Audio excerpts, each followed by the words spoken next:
Jim Comey's top lieutenants reportedly showed the former FBI director signed off on leaking classified information to reporters just before the 2016 presidential election. That's according to FBI memos sent to the Senate and House Judiciary Committees. The memos do not state what classified information was leaked or if Comey was authorized to declassify them for the media. But the incident was investigated by multiple prosecutors, all of whom declined to bring criminal charges against Comey. Joining me now is the man who broke the story wide open, the editor-in-chief of Just the News, John Solomon. John, great to have you this morning. Thank you so much for being here. What can you tell us about this breaking news? Well, this is a familiar story, a protection racket, right? Anytime a Democrat or a friend of a Democrat in government has wrongdoing lodged against them, there is a protection racket. Want to get it off your chest? You're in the right place. They accuse this show of being run by boobs. Well, let me tell you about us boobs. We're real and we're spectacular. Want politics and fun sprinkled with a lot of laughs? Heard in every state in the Union and 1,000 cities around the world. We just finished 16 years of broadcast excellence, now in our 17th year. The Dave Weinbaum Show is streaming live all over the world.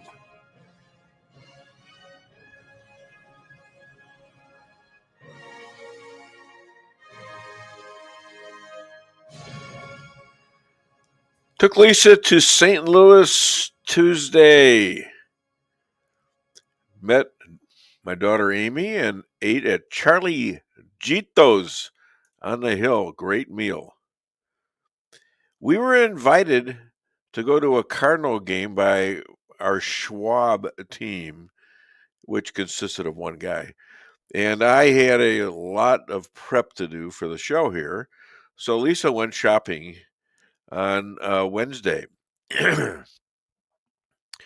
So it was such a nice day, staying at the Chase Hotel. We went to the pool area restaurant, minding our own business. I was there for about an hour before, out of the corner of my eye, I could see a familiar couple seated about 20 yards away. They look kind of familiar. Then suddenly it hit me like a Mike Tyson punch. It was the McCloskeys, Pat and Mark, who I had just been working on their appearance for today's show. They did not see me. So I disguised myself a little bit and I yelled out to them, disguising myself as a rattled business guy, "Hey, can you guys be quiet?" And they gave me a kind of a glance like, where's that coming from? So getting just a little nod from them, it looked like, I said, "Please, I'm trying to work here." Well, then Mark gets this pissed off look on his face, and he's getting out of his chair, takes a step, and then recognized me. He said, "Weinbaum, what the hell are you doing here?" I said, "Show prep." And he waved me over to his and Patty's table.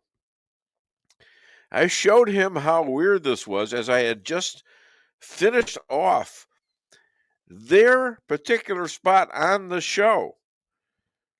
I bought them lunch, and he gave me an update on information on the 1-6ers via his good friend Ed Martin.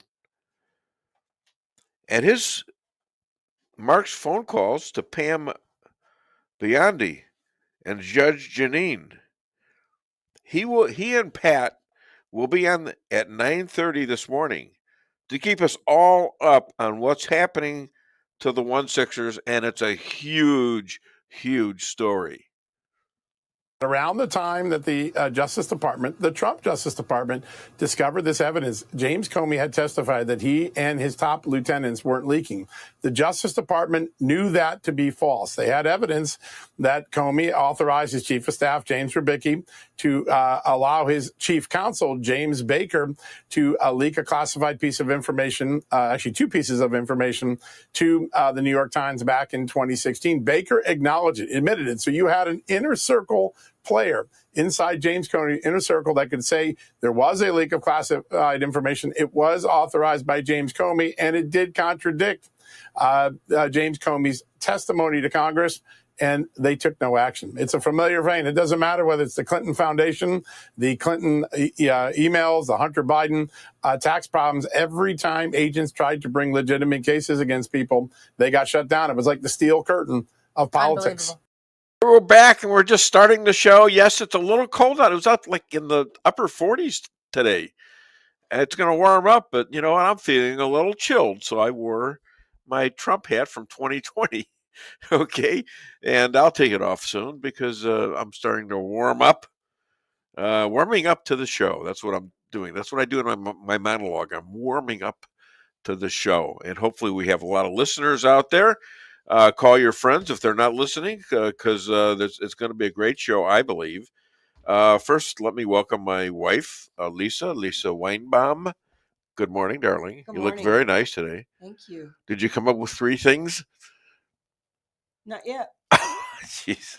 But I had to follow a truck all the way in town. Yeah. 40 miles an hour. Really? That had a foosball table in the back. Foosball table. 40 miles per hour. Oh, I feel so bad.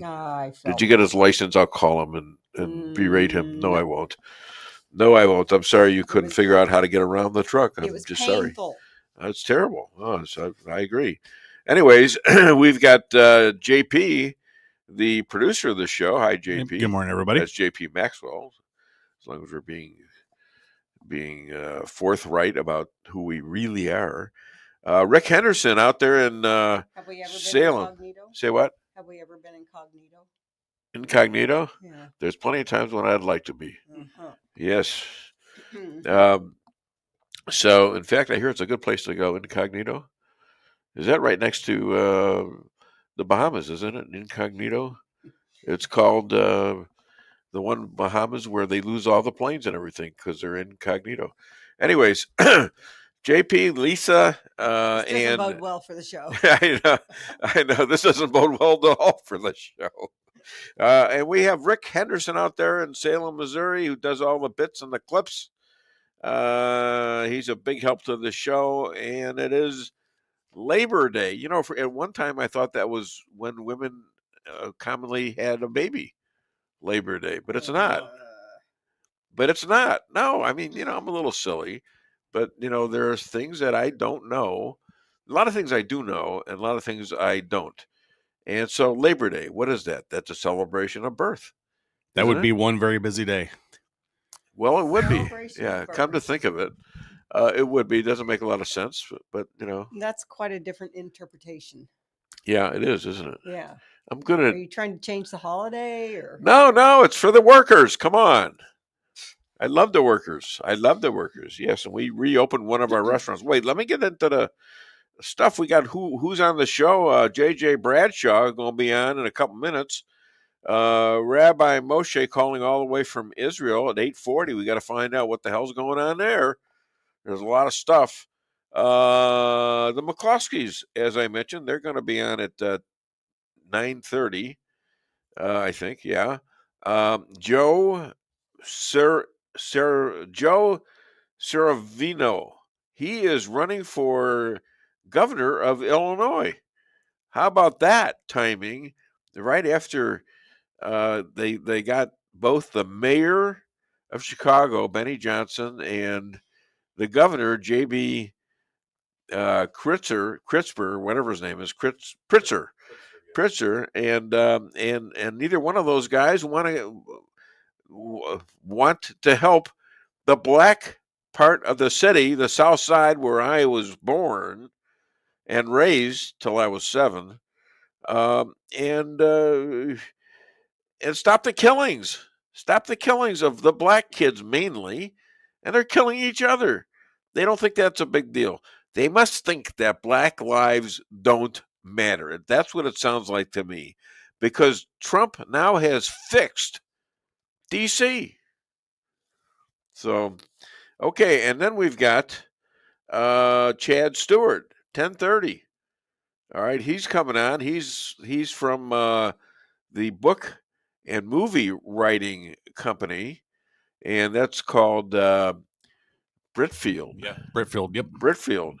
And I see a little flicker there, and it's actually a big flicker, but it's from a good friend of mine, and that is a man who is 257 years old, and he is a proud veteran. He's also an amazing expert on the Constitution, and he used to date all these women from the bars in Virginia way back when with Ben Franklin and George Washington, people like that, Thomas Jefferson, and they pick up pioneer women.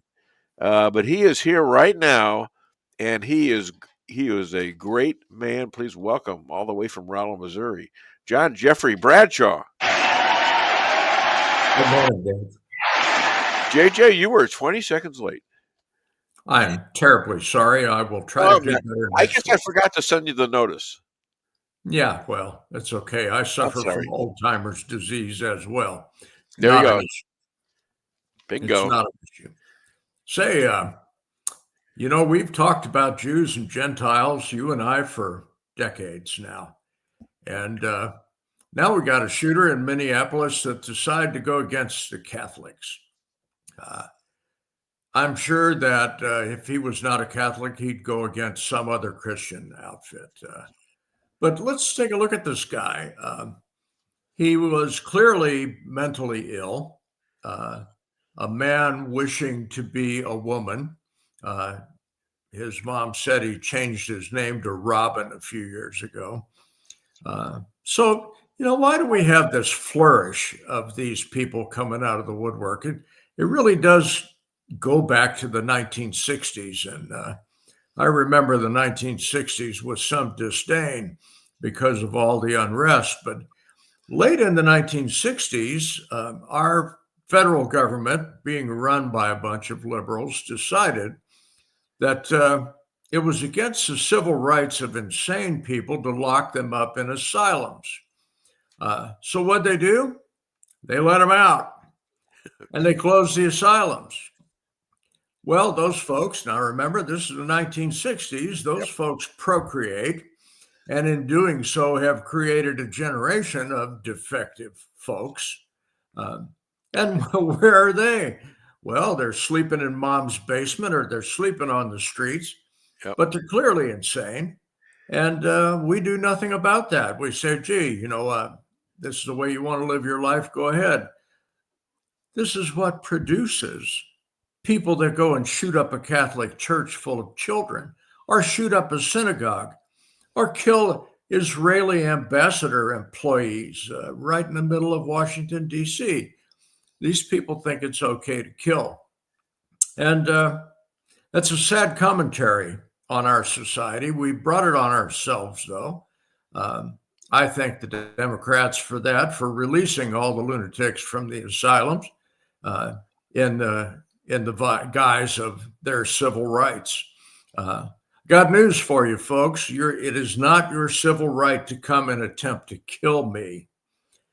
It is my right to defend myself. I wish those school children could have. Oh, there go my weekend plans.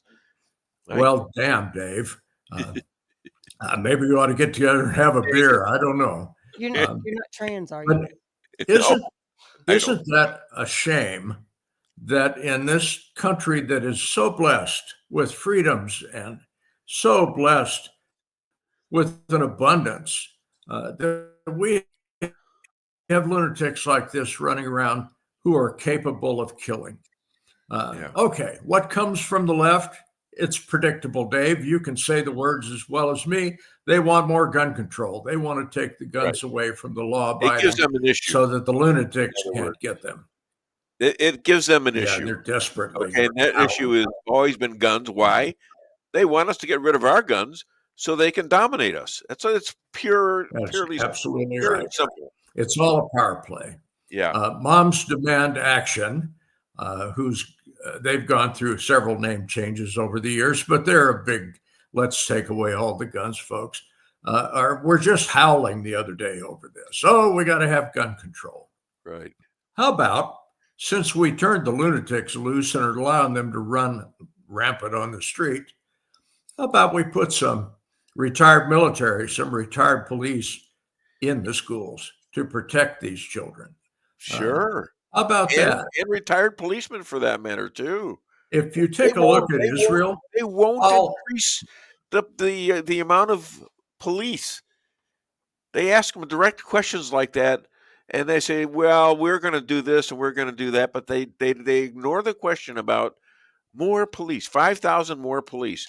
But the mayor of D.C., who at once supported and then didn't support Trump from doing what he did, suddenly has reversed herself and recognized that her city is now much better because of Donald Trump. That's D.C., Washington, D.C., not a state, and that things are pretty much safe over there. And how long did it take? A month? Yeah, it took Trump no time at all. And of course, Muriel Bowser has got to reverse herself because of the public pressure from her constituents who are looking around saying, gee, I can go to a restaurant now, but not expecting to get liberals in D.C. are whispering that to other liberals and even the press. Gee, whatever happened here is a good thing, not a bad thing. They Let's cannot talk about Chicago, because Chicago is probably the next. I got a guy running for governor coming on the show. Well, I'll be watching him. J.B. Pritzker now is, the man is, he's a smart enough guy, but he's far left, and he is of the privileged few in Chicago. He comes from money. Yep. He has permanent security. So Pritzker really doesn't much care what happens to the man in the street. But if Trump puts National Guard troops on the street and cleans up Chicago in a manner similar to what he has done in Washington, D.C., it's going to make Chicago's mayor and J.B. Pritzker look pretty bad. It's going to make them look like they're on the wrong side of this argument. The question is legality, and also the question arises about setting a precedent for future for the future. I don't know because the Democrats were using the FBI, the DOJ, and anyone else, CIA, and all the three-lettered things to actually hurt and jail people who were innocent just because of politics. So we don't want that to go too far without it being recognized as something that we can't do to each other. Well, Dave, it's almost like we have rehearsed this thing previously. We have not. You have segued into my next topic. Okay. My next topic is a thing called Posse Comitatus. This was a bit of legislation passed in 1878. And for those nerdy people out there in your audience that like to look some stuff up, this is 18 U.S.C. 1385. This was passed during the Rutherford Hayes administration. And the concern was this, that a president could use the military to enforce civilian laws in this country. Our Congress said, no, let's not do that. So they passed Posse Comitatus. What that means is that the National Guard troops, for instance, that Donald Trump activated in Washington, D.C., they cannot arrest. They cannot be used in law enforcement. They can be used to assist civilian police departments, to assist ICE. They can provide planning. They can provide transportation. But to arrest somebody by National Guard troop would violate Posse Comitatus. And this is what Pritzker is trying to stand behind. He's trying to misuse that particular law to say that, no, you can't activate troops in Chicago. He's going to lose on that one. Well, I can't say enough that the black people in Chicago have finally realized that after about 50, 60 years, it's time that they finally realize that we got to stop this in our own neighborhoods, because apparently people like Pritzker and Benny Johnson don't understand that black lives to them don't matter. They It doesn't don't matter to them. 60 years of Democrat rule in Chicago has pretty much wrecked that city. It's done the same thing in San Francisco, Los Angeles, Portland. Anytime you've got the Dems in power for more than a few years, things gravitate down to nothing. We defund the police. We decide that crime in black neighborhoods is not particularly important. Instead, we push some DEI garbage. So this may be an awakening for these folks, although Pritzker and his company are dense enough, they probably won't become awake. But they may not. But you know what? The people there saw what Trump did, and they saw the difference between Trump and them being pushed out of their jobs or even their homes because they let in all those illegal immigrants. Dave, and you segued right into my next topic. It's interesting. We're reading each other's minds. Is there some kind of collusion going on? Is this a vast right-wing conspiracy that I'm not aware of? Donald Trump pulled off a brilliant suggestion yesterday. He said, prior to the midterms elections, perhaps we ought to have a Republican convention for the midterms. Get the constituents all stirred up, rah, rah, rah, go MAGA. What a brilliant idea. No one has ever done this before, and it has sent the Democrats scrambling for cover. They didn't expect it. They can't afford it, and now they got a problem. They're in the hole, and they haven't done anything to bring themselves out of it. They don't get it. I'm actually shocked. These are supposedly some smart people. Even Jim Carvell, he's on their backs, and he's kind of a smart guy, although he is a Democrat, obviously. Yeah, he's a nut he's job. telling him, "What the hell are you people thinking? This isn't about this is about winning. We're not going to win." James Carville has become a thorn in the side of the Democrat leadership because they're still pushing DEI and woke and equity, equality of outcome. They're on the wrong side of this argument. And Carville is a pretty smart guy. Now, he is insane, but he is poking holes in them. And I just love to listen to his podcast because he tells it like it is. Not fit for public consumption because he cusses a lot.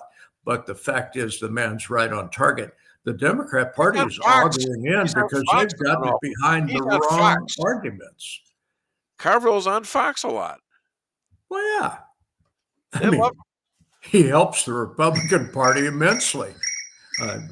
Heck, it just amazes me that the Dems have gotten onto this bus and are riding it right to the last stop.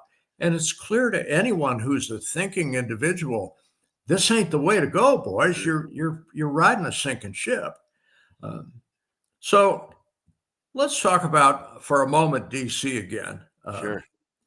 It has been said that a grand jury could indict a ham sandwich. Yeah. And the ham sandwich part is kind of appropriate because the grand jury in D.C. has declined to indict the sandwich thrower, Charles C. Dunn, who was good segue. Was a DOJ employee. And they got this on video, him getting in the face of the police and then throwing a Subway sandwich at him. But they ran out of Wait a minute. There's an excuse for this. They ran out of evidence because somebody ate the sandwich.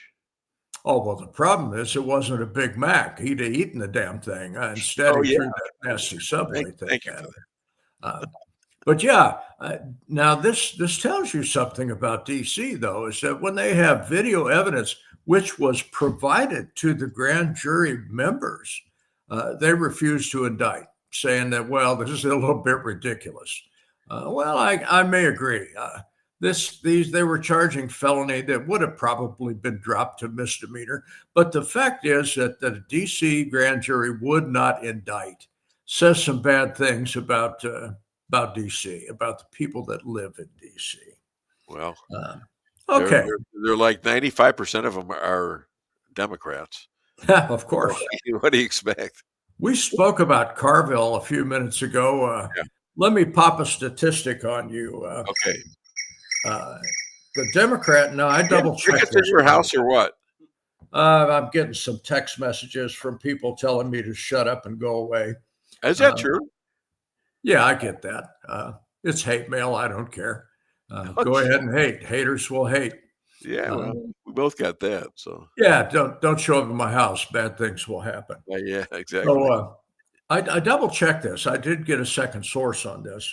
Yeah. And between 2020 and 2024, that's a 4-year time period, the Democrats have lost 2.1 million registered voters. Oh, wow.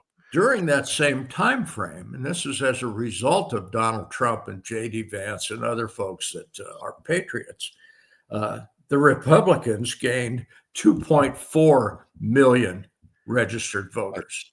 Now, we both agree that the election that Trump won, right? This is afterwards. Yes, we both agree that election, they tried to steal it. No question about it. Trump steamrolled them.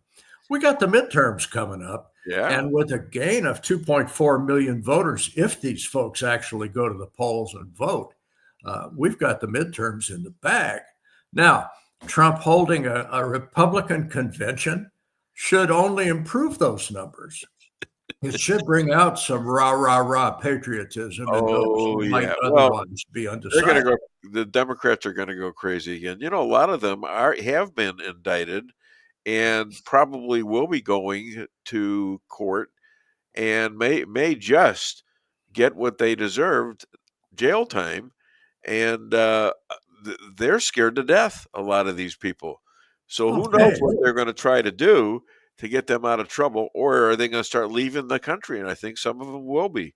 The bad press that those indictments and ultimately those convictions will give the Democrat Party, I think, may be the death knell for them. I'm not sure they can survive that. They really need to come up with some people that have an alternative idea that makes sense instead of just saying orange man bad. This is not something that you want to run your candidates on. Right. Speaking of candidates, all of those George Soros inspired prosecutors. Let's talk about Soros for just a minute. Yeah. The guy can't get our laws changed. He's not been able to buy enough congressmen to get that done. So what does he do? He's a pretty smart old guy. He says, okay, how about I get a whole bunch of prosecutors and other folks elected that just won't enforce the laws. They won't bother. They will do no cash bail. They will not prosecute crimes of theft. Well, he's managed to do that pretty successfully. And some of his minions have started riots. Baltimore comes to mind, Portland as well. He was very much involved in supporting the rioters of the Black Lives Matter movement. Well, RICO charges. You remember RICO? RICO charges. Conspiracy. RICO charges are organized crime charges, conspiracy to commit felonies. And RICO charges are being filed against the Open Society Foundation, which is George Soros-funded leftist outfit. That's right. Whether Soros and his son will be indicted, well, that remains to be seen. They're fairly well isolated and they got a whole lot of money. So they may slide. But the fact that our government is actually looking into possibly filing charges against this as a result of the riots and the awful elected representatives, particular prosecutors. It says that our government's actually doing something right. It's actually trying to get the root of this evil. Yeah, but they got to do more, and they got to do it without worrying about the damn rhinos. And they got to be pure about this. You're either going to do it or you're not going to do it. If you're going to investigate and find tons of evidence like they have, like the evidence we're going to show you from Barack Obama suddenly saying in December 8th of 2016 that, there was a Russia deal here. Putin and Trump were together. And there was absolutely no evidence of that. Still is no evidence of that. In fact, if anything, they've colluded more with the Russians and the Ukraine than Trump ever did. Well, actually, Putin wanted Hillary elected in the worst sort of way because he owns Hillary. Right. And when Trump got elected, of course, everyone was surprised.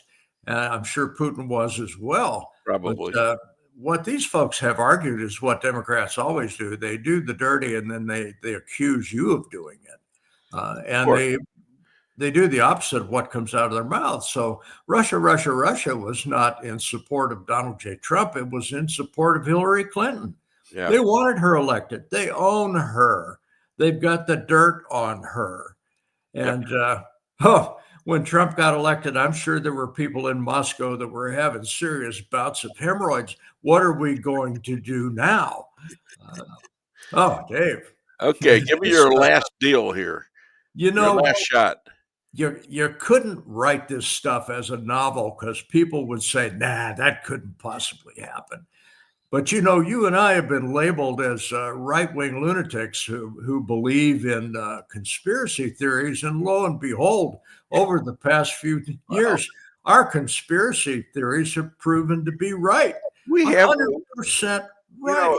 You wonder about some things you can wonder about. After the 2020 election, you say, that's not right. There's no way that this happened legally. And okay, everybody was saying you can't challenge that. It was the cleanest election in history, and we, we're not stupid, but we didn't have the exact proof numbers. Well, now we got them. Okay. Yeah. And it looks like Pam Bondi is going to go after these. Let your gut stay in the fight, because if you're not sure, you can find evidence eventually. Oh, Dave, you never give up. Never give up. What we're doing is fighting evil here. And as a Christian and you as a Jew, we have a mandate to fight evil. That's right. God's on our side. I'll tell you what, Dave, it's been my pleasure once again. And it's even more for me. Do we have any notes for our great person, Owen McNamee? Good morning, folks. Good morning, Owen. Patriot he is.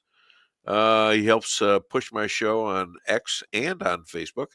Patricia Odin Maxwell, sounding good, looking good. Go team! Pastor Pat, thank you. Love you always, JJ. And that's not for me, although I do.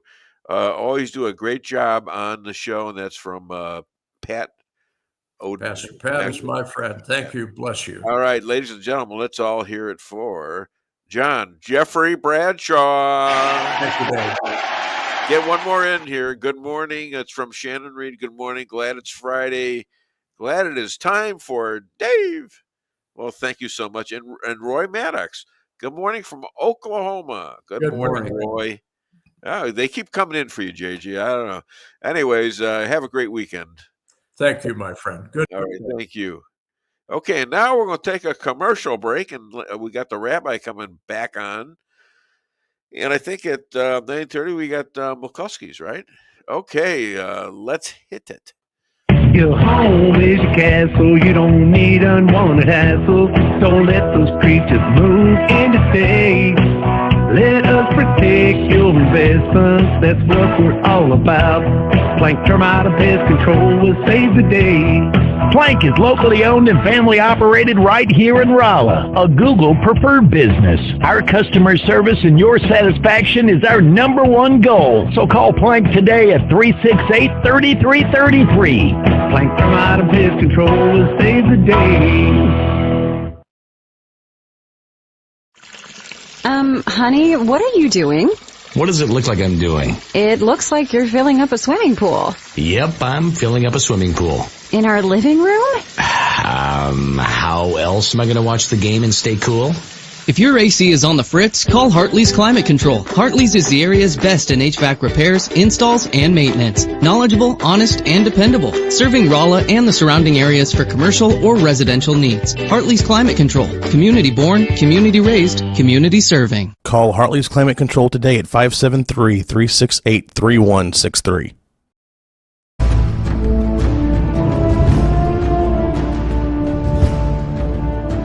Never be too coy to tell your friends and family about koi sushi and hibachi. Celebrate the best Chinese-Japanese restaurant in the Midwest. Call 573-426-5551 to make a reservation or order takeout. Locally owned, 1808 North Bishop, Rolla, Missouri.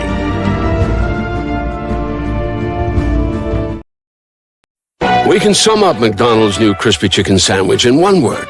Crispy, but also juicy and tender. Okay, it's crispy, juicy, tender, all one word.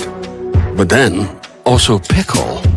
Oh, and potato bun, which is two words. Okay, we can't sum up our new crispy chicken sandwich in one word, so you'll just have to try it to understand it. Order ahead on the McDonald's app at participating McDonald's. Ba-da-ba-ba-ba. Your home is your castle, you don't need unwanted hassle. Don't let those creatures move in to stay. Let us protect your investments, that's what we're all about. Plank Termite and Pest Control will save the day. Plank is locally owned and family operated right here in Rolla, a Google preferred business. Our customer service and your satisfaction is our number one goal. So call Plank today at 368-3333. Plank Termite and Pest Control will save the day. At your locally owned Price Chopper, our standards are high because we know yours are. See for yourself what an incredible fresh selection of grocery items we have in store. Talk to our expert meat associates about what you're looking for. They're happy to meet any special requests like custom cuts, or see our expert produce associates on how to pick out the best fruits and vegetables. Quality in the deli means fresh, full flavor, and always delicious. If you're craving fresh baked goodness, we have that too. You can expect the best selection and the best value while interacting with our friendly and knowledgeable employees. You can find what you're looking for fast and easily at the best prices at Price Chopper. Fresh savings every day. Merrill's Quarry and Asphalt, 40 years serving cities, counties, and everyday businesses with driveways for people who live and work in our little piece of heaven right smack dab in the middle of America. Call 573-578-9101 for your free estimate of rocking, rolling, paving, driveways, sealing, and striping too. That's 573-578-9101 for your free estimate.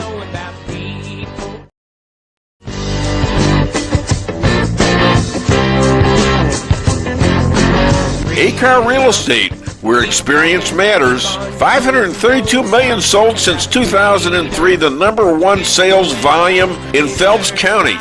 As a client for decades, I can say they are the best in mid-Missouri. Call 573-368-7355. That's 573-368-7355 for the best real estate experience you'll ever have.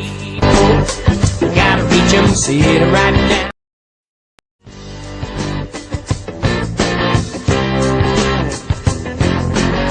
Insurance going up like crazy? Daniel and Henry Insurance is one of the largest private insurance companies in the world. Richard Boyette, 314-444-5011. He's my guy at Daniel and Henry for 10 years. Business or personal, call Richard at 314-444-5011. He's the best. Maybe it's for a kitchen you've always wanted. Maybe it's just to have a little extra room. Whatever the reason you're considering a new home loan, it's good to know that Town & Country Bank will guide you in the right direction. Our experienced local lenders are here to help you with a new home construction, remodeling projects, and fixed and adjustable rate home loans. You can even start the process online by clicking Online Mortgage Center at tcbanks.com. Smart, friendly solutions. Town & Country Bank. Member FDIC, Equal Housing Lender. Ladies and gentlemen, we're back, and we are honored to have on our show a wartime rabbi. Spends money you send to him to widows of IDF soldiers and their children for housing, getting with the other widows, and trying to restart their lives. Please welcome all the way from Jerusalem, Moshe Rothschild. Good morning, sir. How are you? Yeah, great. Good morning. How are you? I'm good, thanks. Well, there wasn't a lot of news until just the last time I read the JP this morning. That's Jerusalem Post for those of you in Branson. So BB 10-7, also that is Netanyahu for those of you in Branson. 10-7 probably wouldn't have happened if Trump were president then. Your thoughts? Yeah. Look, Trump has said that himself, but it's the first time we heard Bibi say that. And look, I think the world would have been a different place.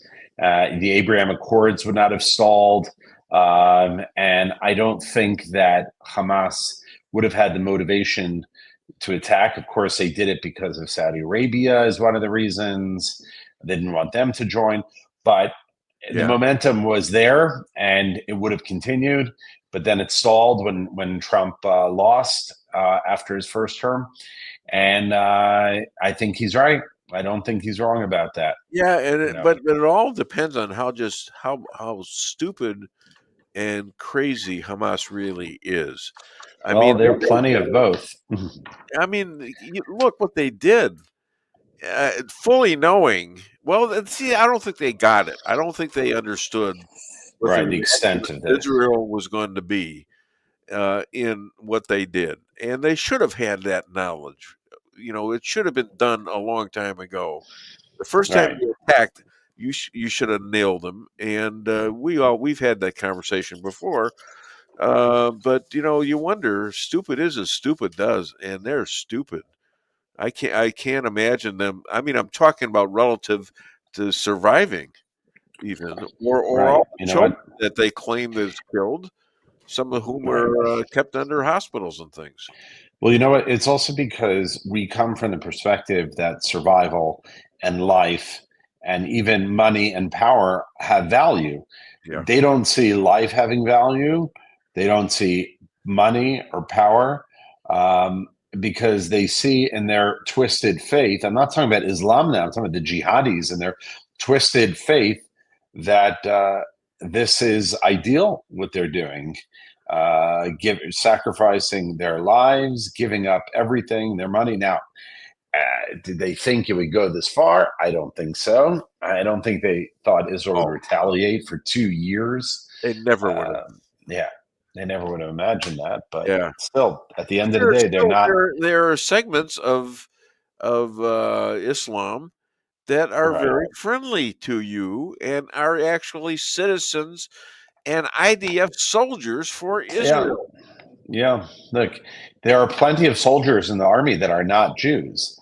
There are Muslims who serve voluntarily, of course. We have Druze, we have Christians, we have others. We're not by ourselves here. There are minorities. Right. So Austria boosts lay chiefs security as they start inspecting Iran's nuke position. Now, that's the UN person that's going to check Iran out. So they're scared to death of her getting knocked off. I think it's a her. So what do you thought of that? Yeah, look, they're reporting that Iran is, as fast as they possibly can, trying to clean up the nuclear sites and get rid of the rubble. And I'm assuming it's to try to restart the program to salvage whatever they can. So, like, we've said on this show before, Dave, you and I discussed that this is like round one. This is not the end of Iran. It definitely sets their program back a long time, but they have not committed themselves to non-nuclear proliferation. So, I feel like it's gonna simmer for a while, and it could be a few years, but I think there'll be another round, maybe even sooner. They're talking, but we don't know when. Yeah. But they're like the Hamas, they're the same mentality. They just do dumb things. Life goes on, and this has been going on for thousands of years. Yeah. Germany, here's some good news. Germany refuses to recognize a Palestinian state, and they won't join France, Australia, and Canada at the UN Security Council. Yeah, that's correct. I saw that. Yeah. I think they had initially said they would, and then they backpedaled. I think they changed their mind. Think so too. I remember supporting them at first. Yeah. Like Ireland. I wonder what Ireland's going to do in places like that. Ireland, they're and you we always argue about who's going to take the Gazans, who's going to take the Palestinians in, and we still got France wanting to, and Australia, Canada. I mean, is that where these guys are going to go? Do you think? Nope, I don't think so. I think these countries don't want. Countries are going to take them in. I think it's more likely you're going to get, if that ever happens, you're more likely going to get countries like Sudan or some African countries that don't have any money that will do it because they'll get bribed by either Israel or the United States, and they'll take them in because their countries are falling apart, and we'll give them $20 billion or a certain amount of money per refugee, and and they'll take the money and run. Now, there aren't a lot of Jews in Africa. Is that correct? Not really, but I mean, in South Africa would be your biggest concentration of Jews. There used to be some in Zimbabwe / Rhodesia, but no, it's not a lot. So there are Christians there though, and they are being eviscerated, aren't they? Yeah, I mean, you have within many countries, you have battles between Christians and Muslims within countries, but no one cares about that as long as there's no Jew involved. No one cares, how many people are being starved or slaughtered or persecuted and so on. Wow, it doesn't matter. What's going on in Sudan or in. It's amazing. Yeah. The one country is this the only country that's ever been told by God that this is your land? That's it. Is it? The one and only. The whole history of life. The one and only. It's amazing. It's amazing how much attention we get for that, and you have to, as a kid, you wonder, why do they hate the Jews? What did I ever? I'm 10 years old. I haven't had time to do anything wrong. Okay? Well, they say there's no such thing as bad PR, I guess, right? All right. Well, I don't know, but it's just always. We're front and center. It still bogs my mind. So the war is picking up now. IDF about ready to invade Gaza. What do they want to accomplish there? Do you know? Well, it's been, I think, pretty clear that military pressure is the only thing that brings Hamas to the table. Yeah. And Israel has said clearly that we don't want to rule over Gaza long term. We need a solution. And the United States had meetings about it this week. And, but Israel wants to continue to turn the screws and to attack Gaza City and to just keep pushing on until either they release the hostages or until Hamas is gone, or both. and you can't end the war with 50 hostages there, dead or alive. You can't just walk away like that. Right. So they'll see it as a victory, Hamas. And they're not cooperating, are they? No, they'll parade it as a victory. If the war ends tomorrow, it doesn't matter that 80% of Gaza is destroyed and 80%. It doesn't matter. And they're using the world press to cry to them who are backing them. It's just incredible what's happening. Correct. They're the useful idiots, as they call them. Well, I'm still saying, you know what? In these countries that are allowing Jews to be closed down and or hurt and or killed, advising people to kill them, the governments are. You need to be vigilant in doing your best to stop that. Right. With an outside force if necessary, because these people are Israelis. We're all Israelis when it comes down to it, and we have to take care of our own. I would think. Yeah. So because nobody else going to do it but us, and with the help of God. Right. Israel's response to Yemen, who tried to bomb Israel the other day. They are Iran's main proxy, the Houthis and the blowfish, as you say, struck a meeting at their leaders, the Houthis meeting. How about that? And many were reported killed. What do you know about that? Yeah, we took out, I think, the president. We took out their leadership yesterday. How deserving it was confirmed today. Yeah. Yeah. And again, but from what I've read and about the Houthis, that they're crazy, they're insane, like even worse than maybe Hamas or Hezbollah. And so we'll see, what they're going to do now. Not exactly the first candidate you think of for the Abraham Accords, right? No, definitely not. But Syria, is stepping up, and is that now? There's another one. That's very interesting. That's very interesting. What group are they representing? Well, I don't know officially, but the new Syrian president, who had associated in the past with ISIS, who renounced that, but there's been peace talks going on with Israel, and we'll see. I'm very hopeful about that. Or there aren't peace talks. There still are. Yeah, currently. And America, I believe, is involved in it too, aren't they? Yes. Yeah. Mm-hmm. So it's possible you could have an ISIS government be in cahoots with Israel. That's a big story right there. That's huge. It's huge. It's a huge story. It's much bigger than, say, the UAE or some of the other countries, which Syria, although Syria is bigger, obviously. Right, but the other countries by nature were more moderate. They weren't they weren't engaged in direct wars with Israel.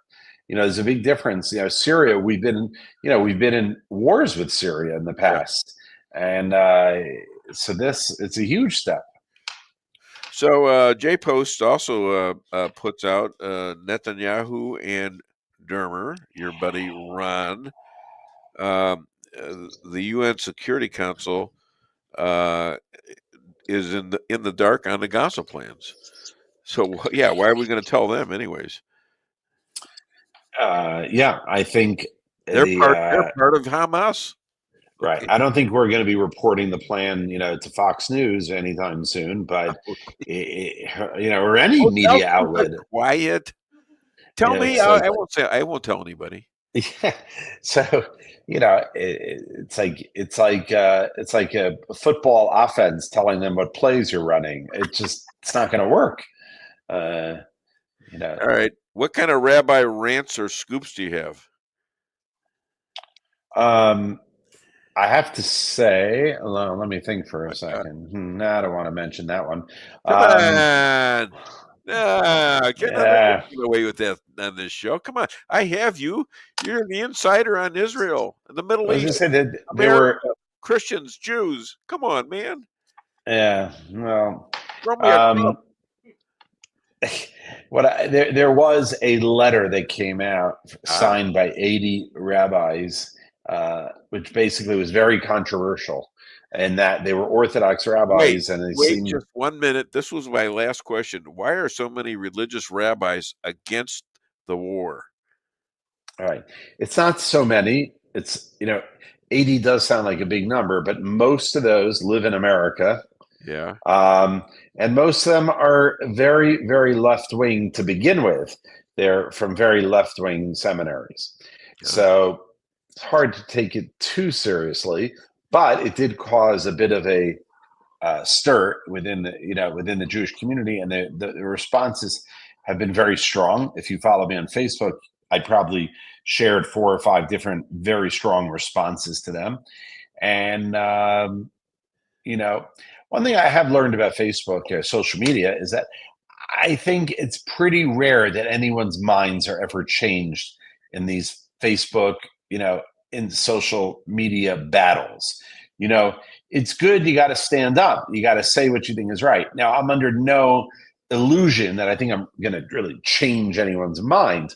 But if you don't present a counter opinion, then then the other opinion's taken as fact. And so I posted a lot of responses, not that I'd written, but ones that I'd agreed with. And I think, number one, if you don't live here and you don't have skin in the game and your kids are not fighting, right. I don't want to say you're not entitled to an opinion. Everyone can talk, but your opinion doesn't mean much to me. Well, that's number one. Yeah. And don't tell me how I should wage a war when it's not your children, fighting and they're not in harm's way. And there were so many mistakes and fallacies in that letter. Like, it was like you don't even know where to begin to respond. Yeah. But I think people were just really taken aback and shocked by that letter. Well, here I am, an American Jew. Yeah. I don't live in Israel. I don't have family at risk, except for here in this country. But you would tell me if you thought I was wrong. I know you would. Yeah. And I want you to. I want to just show you something. I'm pulling something up.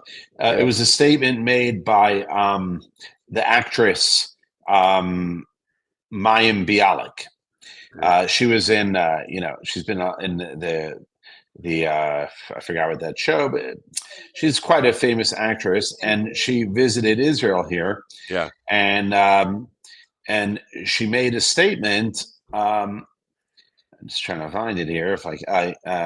No, here. Okay. Part of her statement said as follows. The policies of the Israeli government do not reflect the desires of Jews everywhere, and attacks on Jews in Israel globally because what's happening. So one of the responses that I read to that, someone wrote, just as your children don't defend my land, my government doesn't need to reflect your views. Yeah. You write a sentence which sounds almost as if the Israeli government is responsible for attacks on Jews and Israelis globally. Yeah. I'm sure you don't mean that. It's an absurd ghetto mentality to suggest that simply for being, we are guilty of their hatred. So I think she's right. It's like to suggest that our government has to worry and fight the war because there are Jews in Russia and Australia and America that are telling us what to do, and they're worried about their own lives. Like, it's a fallacy.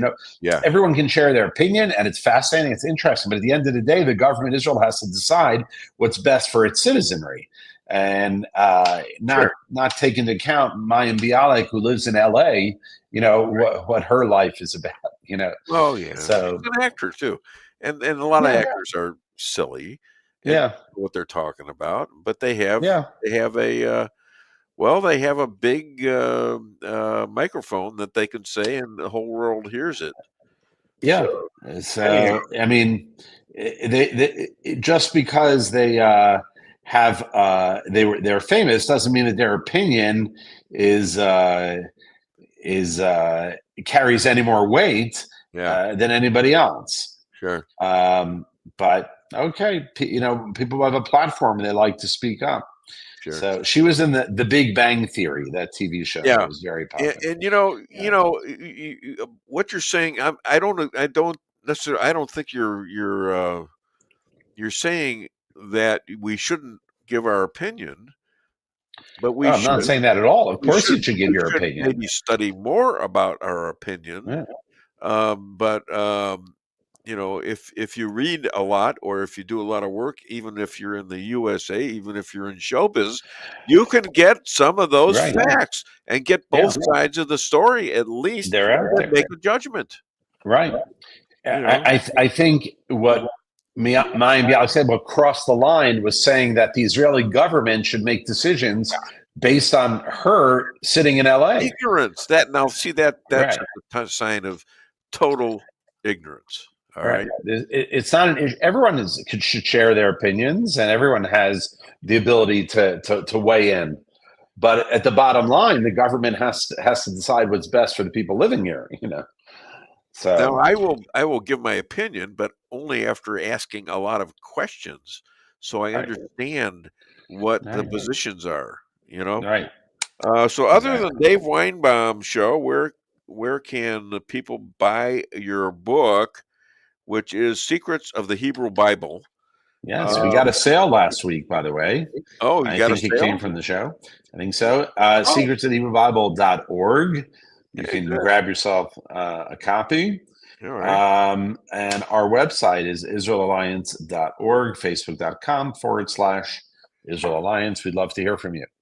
By the way, I do have a sort of like a big splash here, a big rant here.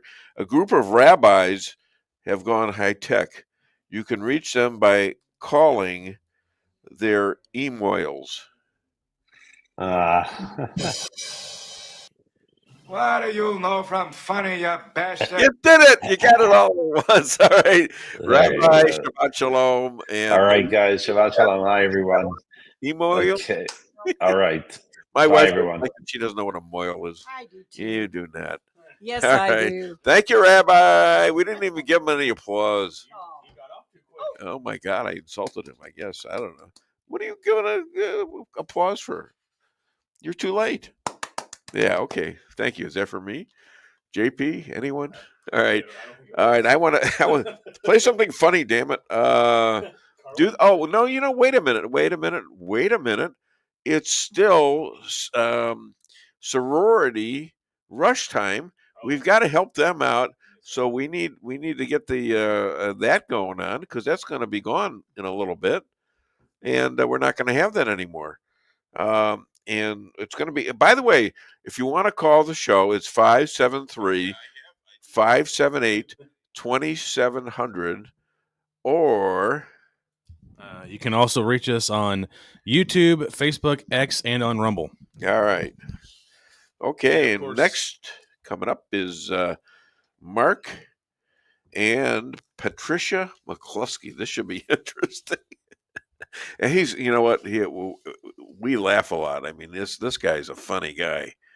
So you're still looking for it, aren't you? Yeah, because it goes down. I have it queued up, and then it resets the page, and then I've got to find it again every time. Yeah. There you go. Yeah. All right. So we've got that coming up. And by the way, did you ever see the girlfriend of Bill Belichick?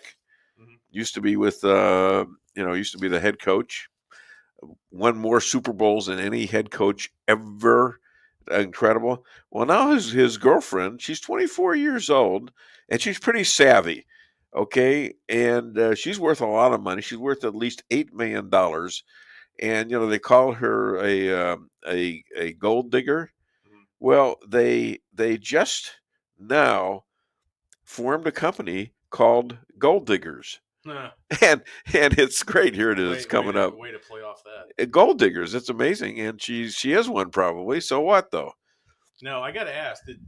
So was this a breakout at the new Waynesville McDonald's? Is that where this happened at? Yeah. No. We had them in the store. They were in the lot, and I told them, I said, no, you can't. Raleigh, you can't do that. We're just reopening. So here it is, right in the opening.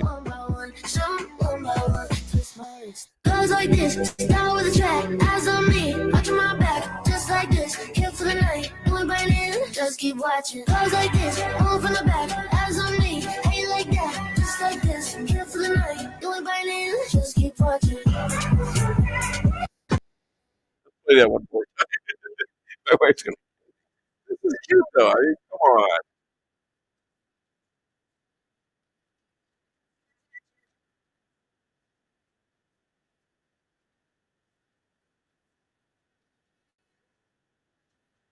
Yeah, we better get off of this. That's so cute though. I never knew they did that. I mean, that's quite a breakout for day one of a brand new store. I mean, man. Yeah, well, bringing it yeah, all there. you know, they go to all the right places. I'm not sure if that was for S&T or for one of the Missouri State ones, you know, but it was pretty interesting. It's definitely college season. The S&T students are back. Mizzou played their first football game last night. Oh my God, they killed them. Oh yeah, they should have. Yeah, I mean, who were they playing? A high school team? Central Arkansas. Okay, a high school team. Yes. Okay, nothing personal. Just hoping one of our quarterbacks didn't have a serious injury in the game. We'll see how that turned out. Oh, was somebody hurt? One of our quarterbacks, Mizzou was going for a 2-quarterback system, and one of our top prospects, he was supposed to be potentially the starting quarterback. He's also signed to play baseball by the LA Dodgers, by the way. Whoa. So he's a 2-sport athlete. And on the first play he ran, he came up limp, and they had to help him off the field. So we got to find out what his condition is. Probably a little pulled muscle. Hope he didn't rip Hopefully nothing. that's it, and it's not a tear. Yeah. Jay, tell him what you do in your off time here. I don't have a ton of off time. Seems like I'm always on somewhere, but been doing play-by-play for S&T for the last 3 years. I'm actually stepping aside. I'm going to be doing the game tomorrow, and then after that, somebody else is doing play-by-play for the football season. So I'm going to be taking a small break and trying to kind of reduce a lot of my responsibilities and all that. They keep me busy. So, yep. Well, but my final S&T play-by-play will be tomorrow. All right. At All Good Bialik Stadium to start off the S&T minor season. All right. And that's the S&T. When is their first home game? Tomorrow. Tomorrow? Yeah, What right time? here in town, 6 o'clock. 6 o'clock at night. Okay. Yep. We're over here at All Good Bialik Stadium, That's just gonna down be, the street from us. Saturday, I might show up there. I got 3 or 4 of their players on the team. Yep. I mean, they're huge, and these guys are big guys. I mean, some of them are might go to the pros. That's how good they are. We have there's 2 players on the defense that made the top 100 prospect list for D2, and so they're going to have NFL scouts probably watching them. One of our defensive ends and a linebacker. Now, would you believe I actually took one of them and I gave him some advice? Mm-hmm. The advice was, you always keep going until the whistle blows. Yeah. And you got to hit somebody, even if you can't reach the play, and at least 2 or 3 times during that time, you're going to of the ball game, you're gonna catch up to somebody. Yep. And you're gonna make a great stop or maybe create a fumble or recover a fumble, but you got to be in that position. You got to keep going until that whistle blows. Yep. And one of them said, "Well, I'm just going to do it after the whistle." I said, "No, you can't." Well, do then it. you might get a penalty, so you got to watch that. But you go to the whistle blows. I mean, the play's not over yet until you hear that whistle. But I actually understood that. Yep. I actually did it when I played. I mean, what else am I going to do? I hit a guy. Okay, I might have knocked him down. I might have knocked him out of the play.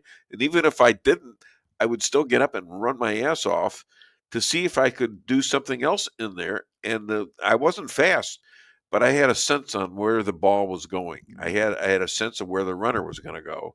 So I'd sort of like a meet him at that point. And it worked several times for me in the 4 games that I played as a first stringer. Yep. Anyways, so you know what? I want to play a couple more of those clips. Let's do it from the monologue that was Solomon. Okay, let's play a couple of those clips in order. Certainly, leaking of information, unless the person's authorized to do so, is criminal. And by the way, this may not be a historical exercise, the release of these documents. Under some statutes, including the Internal Security Act of 1950, there's a 10-year statute of limitations for willing and knowing leaks of classified information that harm the national interest. We'll have to see if the Pam Bondi Justice Department goes in that direction. The other thing that is pretty interesting, and we know this for sure, Kash Patel opened up a predicate dedicated criminal case that looks at the last 10 years of weaponization as one ongoing conspiracy, sort of like the mob skimming profits off of casinos across multiple casinos over decades. You can go back and charge things outside of the statute of limitations when you look at this as one ongoing conspiracy to protect Democrats and to violate the civil liberties of Republicans and conservatives who were targeted. We know that James Comey was investigating Hillary Clinton for the misuse of private email to do government business. In the documents that Pam Bondi and Kash Patel have made public to Congress, you see a similar thing going on inside the FBI.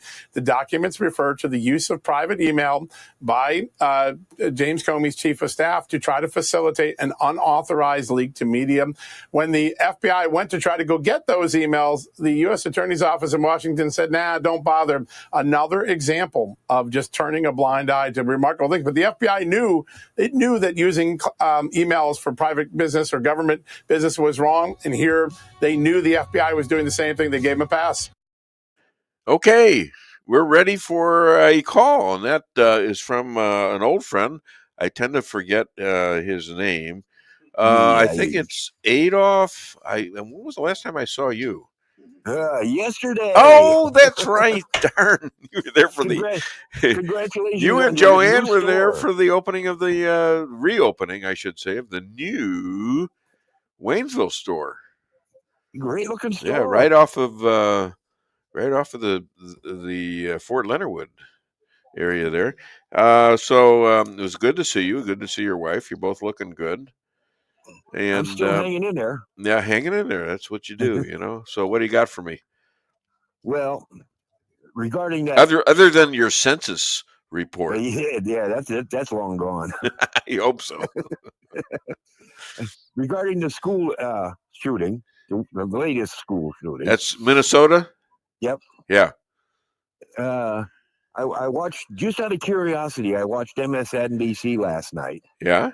And the entire thing that they did on there, which lasted about 2 minutes, not once did they say anything about transgender until the very last, and it was just a word on there and it disappeared real quick. Yeah.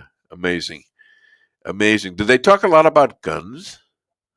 Yes. Yeah. They talked it was all about the guns. The guns shot those kids. You know. Yeah. Right. Well, and they gave a picture of the ammunition, and it was all magazines for the AR. Yeah. Because they had the stuff written on them. And they said nothing about the handgun or the shotgun. How about that? Absolutely. How about nothing that? about Really the other sad. guns. Just they're so stupid. And I think some of them actually believe that we shouldn't have a is it a First Amendment? No, Second Amendment. Which one is it? Second Amendment. Second Amendment. And we should all go gunless. So apparently they're thinking they're going to take over. They'll have all the guns. We won't have anything.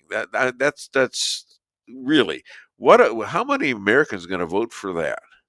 You know? Yeah. Well, there's a segment of them that will, but come on. Even the First Amendment, freedom of speech. Freedom of speech, exactly. But if you read the Democrats real close, you'll find that they want freedom of speech for them, but not for you. Oh, yeah. And they've already shown their cards over the last 10 years of what they tried to do to Trump and what they did to this country because they fixed the 2020 election. That was stolen. Now we can verify that. We can say it was stolen. Yep. Not like they were telling us, oh, it's the best election forever. Most accurate election. They're full of crap. They're all full of crap. And the other part of the First Amendment that they rewrite, they change a word. Yeah. It's the Constitution says freedom of religion. They changed it to freedom from religion. Oh, gee. Did they really? Yes, I've heard that a half a dozen times from. I don't think it's on. It's not on that. That's not on the Constitution. Yeah, no way. They're going to rewrite if they. of course, charged like that, they would rewrite. Well, the they're already Constitution now to they're suit talking about they're going to expand the Supreme Court. They're going to ruin the Supreme Court and get a bunch of liberals on there, and that's not in the Constitution. You can't do that. You'd have to have a constitutional amendment. Let's put it that way, and they don't have anywhere near what they need to do that. Nothing. But they talk about it as if like that's the way to take over a government. How about an election? How about a clean election? Well, where you too, vote on and the then- damn same day that you're there and you got some ID, and you're an That actual and- citizen and not somebody who just has a driver's license who was given that because they wanted his vote and you're an illegal alien. You can't do that. I agree. I can't do that. All right. What else you got for me, my friend? Oh, that'll do it for now. 'Cause They they I couldn't pile it on every day. I'm sorry about what happened yesterday because I couldn't fix your brakes, so I made your horn louder. Oh, wait a minute. Here, do the other That's a good one. What do you know from funny, you bastard? Oh, that wasn't for you. I called you a bastard. I Joanne know. says Hi, Joanne. All right, good to see you guys. Thanks. Yep, have a great day. Thank you. And enjoy your new store. Thank you. Mhm. Appreciate it. Appreciate you coming in on opening day there. There I you had a go. lot of people come in on opening day that I hadn't seen in a while from the show. Patrick, I can't remember his wife's name for the life of me. She's probably listening now too. You dope. Why don't you give me a call? Because I'm getting old. I forget my own name half the time. What's your name again? Yeah, Lisa. Okay, I got it. I don't like that talk. There you go. Nice. There you go, Mr. Producer. It's about time you're doing that stuff again. Good deal. All right. So we got that. Oh, let's play the first couple of clips going into McCloskey. A Democrat whistleblower has emerged saying that the then Democrat chairman of the House Intelligence Committee, Adam Schiff, authorized leaks of classified information to damage President Trump during his first term. The whistleblower, a longtime Democrat staffer on the House Intelligence Committee, said Schiff was upset because he expected to be the CIA director in a Hillary Clinton presidency. In a statement to Fox News, a spokesperson for Schiff said this: Kash Patel's latest smear against Senator Schiff is absolutely and categorically false and is the latest in a series of defamatory attacks from the president and his allies meant to distract from their plummeting poll numbers and the Epstein files scandal. Joining me now in this Sunday Morning Futures exclusive is the director of the DOJ Weaponization Working Group, Ed Martin. He is investigating the weaponization of government, including Adam Schiff, New York Attorney General Letitia James for mortgage fraud, and the January 6th probe, among others. And Ed, it has really, truly been a decade of dirty tricks, and that's being kind about it, against Donald Trump, beginning with the Russia hoax, to the impeachments, to the indictments, to the Hunter Biden laptop. Assess for us the last 10 years in your view, and you have criminal referrals right now on Adam Schiff, Letitia James, among others. What is the status? Well, first of all, thanks for asking about the last 10 years. I mean, when Donald Trump came into office as president, he signed an executive order saying, go and find out how government was weaponized against the citizens. When Attorney General Bondi came into office, she put a memo, put more specifics to it, and said, get to the bottom of this. She gave a specific list and a broad charge. And I have to tell you, for your viewers, we have the Attorney General Bondi has that Department of Justice spinning like a top. We've got more stuff going on. A lot of it we can't talk about because of the nature of it, but it's going like crazy. And one of them was we were in a group, we're still in it, working on the Russia hoax. And Tulsi Gabbard declassified what happened, and she sent it over to us, to DOJ, as a criminal referral, and that's ongoing now. But what that was, and Maria, you're one of the earliest, I think you might be the only person, the only journalist who said early on, this is a Russia hoax. And Brett had President Trump on an interview on that flight to Alaska, and in the interview, President Trump said the Russia hoax was meant to destroy the relationship with Russia, make it impossible to get things under control, get a reset like Hillary said she wanted. So what we have in the Department of Justice now is a weaponization working group and the backing of our leadership to go and find this stuff. And so the Russia hoax, we know the birthday of the Russia hoax. It's December 8th, 2016, where the Obama administration, including Obama, said, don't put the truth out, lie, and ask the media to help us. And the Washington Post and others jumped right in.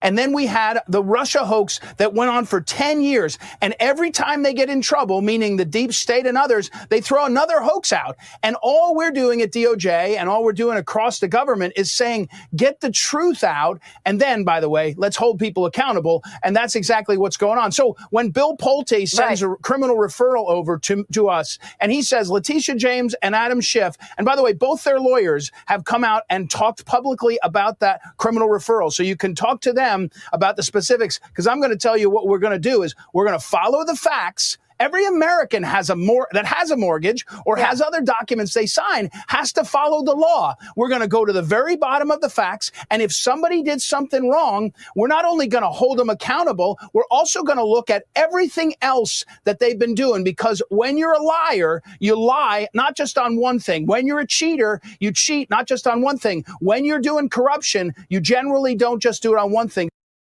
We are all waiting for accountability here. Adam Schiff went on Sunday morning programs and said there was collusion in plain sight.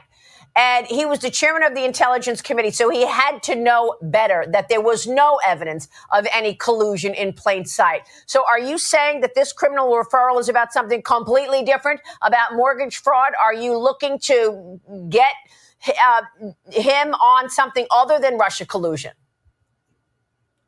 Well, I'm saying that there's a referral from Bill Pulte about a mortgage fraud, about Adam Schiff. That's publicly discussed. His own lawyers have been out there. Now there's more on Adam Schiff. And all we're going to do, again, is get to the facts of this and use all the tools that we have in our system. What we've discovered, and I know you want to ask me about some of this in the weaponization, is that Joe Biden's Justice Department actively targeted American citizens. Catholics who went to mass, parents who went to school boards, people who were involved in the Russia. You know, I hear from Carter Page every now and then. Carter Page, it was destroyed by the Russia hoax. And we're sitting around and pretending it's okay to say that, you know, there was a secret meeting on December 9th, 2016 in the Situation Room where they plotted the Russia hoax. And then we're going to say, oh, that was really bad. No, it wasn't really bad. It needs to be held accountable in every way we can. Well, you went to Letitia James's home this week. You were in New York. Yeah, look, I'm a prosecutor, and when I do these cases, I was in New York I was in Newark, actually, New Jersey, for some meetings, and I went over to New York for another meeting, and I went by there. One of the referrals is about that property that she has, is a very a prominent neighborhood in Brooklyn, and I wanted to lay eyes on it. Do you have a grand jury in these cases? Let me say, when you get a criminal referral, one of the tools you have is a grand jury, and I'll leave it to you to infer what I mean. But these referrals are criminal referrals significant enough that that they would warrant using all the tools, and the tools include subpoenas and witnesses, and that is in our system. That is the system. I'm not like Jack Smith. Jack Smith liked to talk about how he did things and what he did and brag about it. Letitia James did, by the way, as a prosecutor. She liked to come out and hold press conferences. I'll just tell you, when you get a criminal referral, and her own lawyer made the comments publicly, you can infer what you need to. Well, let's talk about January 6th, because you are also investigating January 6th, which was also part of this 10 years of scandals. What have you learned? Your home is your castle. You don't need unwanted hassle. Don't let those creatures move in to stay. Let us protect your investments. That's what we're all about.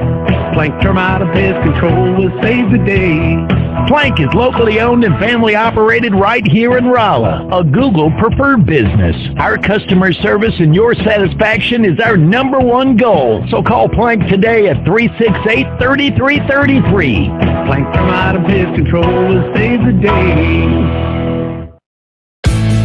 With warmer temperatures right around the corner and allergies ramping up, now's the time to get those AC units serviced. At Hartley's, we pride ourselves in offering outstanding service with fast response times. With proper maintenance, you can make those hot days be a lot cooler and remove those pesky allergens that always seem to find their way into your home. Call us today so you can be living a much cooler and healthier life. Hartley's, community born, community raised, community serving.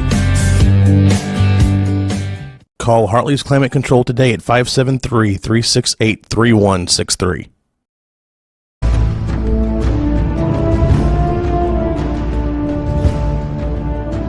Never be too coy to tell your friends and family about koi sushi and hibachi. Celebrate the best Chinese-Japanese restaurant in the Midwest. Call 573-426-5551 to make a reservation or order takeout. Locally owned, 1808 North Bishop, Rolla, Missouri.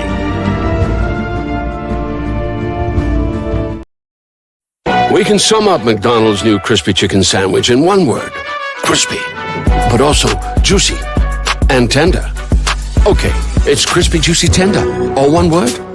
But then, also pickle. Oh, and potato bun, which is two words. Okay, we can't sum up our new crispy chicken sandwich in one word, so you'll just have to try it to understand it. Order ahead on the McDonald's app at participating McDonald's. Ba-da-ba-ba-ba. Merrill's Quarry and Asphalt, 40 years serving cities, counties, and everyday businesses with driveways for people who live and work in our little piece of heaven right smack dab in the middle of America. Call 573-578-9101 for your free estimate of rocking, rolling, paving, driveways, sealing, and striping too. That's 573-578-9101 for your free estimate. Your home is your castle, you don't need unwanted hassle. Don't let those creatures move in to stay.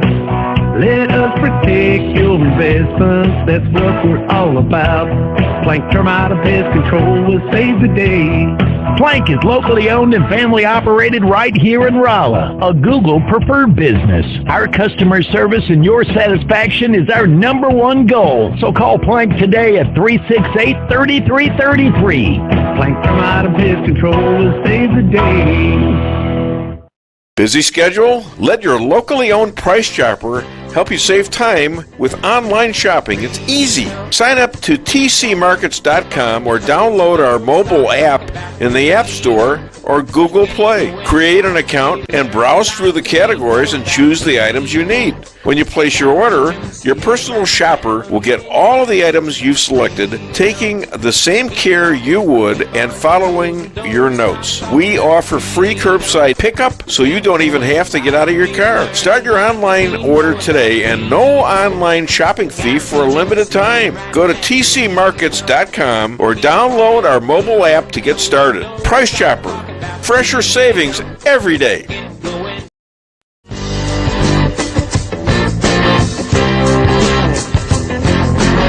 A-Car Real Estate, where experience matters. 532 million sold since 2003, the number one sales volume in Phelps County. As a client for decades, I can say they are the best in mid-Missouri. Call 573-368-7355. That's 573-368-7355 for the best real estate experience you'll ever have. Gotta reach 'em, see it right now.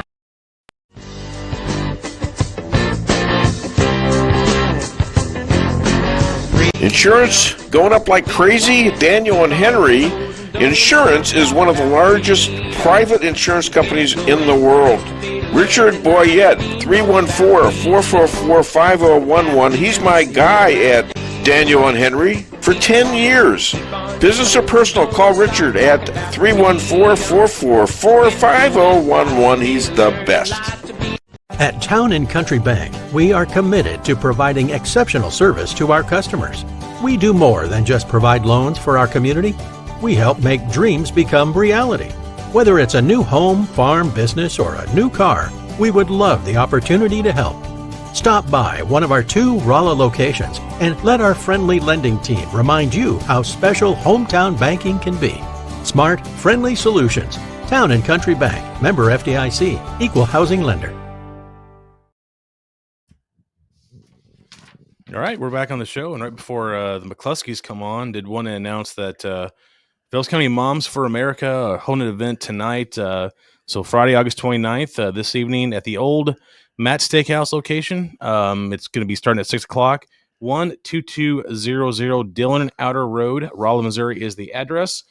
We do have a flyer here. Going to have light refreshments provided. You can also contribute if you want to whenever you come by bringing a side dish.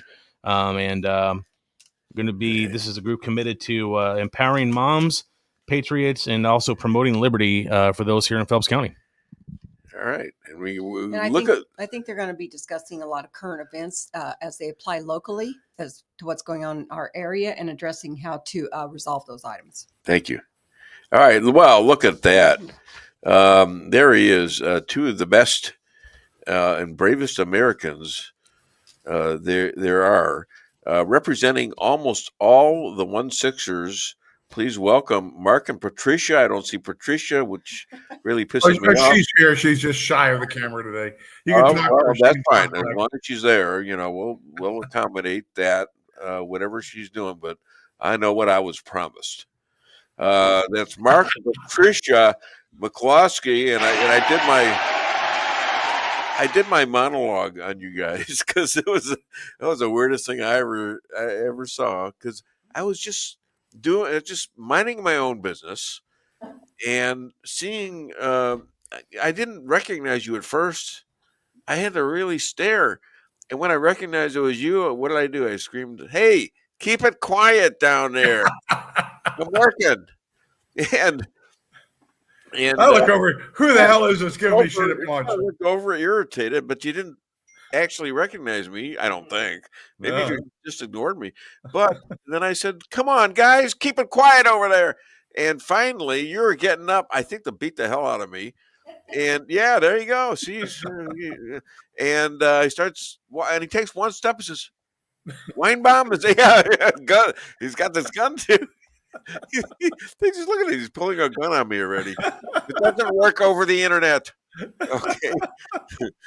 Well, that was a new one. You take a shot off the internet. Anyways, but he comes, but he says, "Is that you, Weinbaum?" I says, "Yeah." What was your second guess? So they invite me over to their table. I bought them lunch, as they had bought me lunch there recently. And we had a nice, good conversation. And we're going to talk a lot about that today. This guy knows what he's talking about. He is in the middle of all of this 1-6er stuff because he represents just about every single one of them one way or another. And what's your relationship to Ed Martin, is it? Yeah, Ed Martin. Yeah, he and I have been friends since a long time ago when he was running a Phyllis Schlafly Bugle for him. I got to tell you, Dave, and all your listeners and viewers, I'm not feeling my best today. We went out for a drink last night, right at closing time. Yeah. And the owner of the restaurant is a guy that is an Ethiopian gentleman, direct descendant of the 4th emperor of Ethiopia. And he and I started talking about African politics. And next thing I knew, I was waking up on the east patio on a sofa, and I'm saying to Patty, "Where the hell am I? Where's my phone?" She says he brought out 2 bottles of vodka and started pouring us liquor. Despite my name and my heritage, I'm not much of a drinker. And after about 4 drinks, my memory stops. So I'm doing the best I can today. All right. Well, hang in there. Since you're so used to this kind of a state of mind, let's call it that, to be nice. I think you'll be able to handle it because the Irish are very, very strong people, even after they drink, and especially after they drink. That's what I've heard. Is that true? Yeah. As opposed to Russian Jews that don't drink any vodka at all, right? What's that? As opposed to Russian Jews that don't drink any vodka at all, right? I'm a Russian Jew, and by the way, I drink a lot of vodka. I even converted my wife over to that, haven't I? Lisa, yeah, we have, what do we drink all the time? Absolute on the rocks. I was like that when you got me. Oh, wow. Well, maybe that was the attraction. Maybe there was a little Jewish in her. Jewish next to me. Yeah, okay. All right. So DC is safe. Yeah. I want to play. No, before this, I want to play a couple of Ed Martin clips for you because I wanted to talk about that, and this will give you time to sober up. To do. Hopefully, it's not to heave. Listen to this, and we'll talk about it.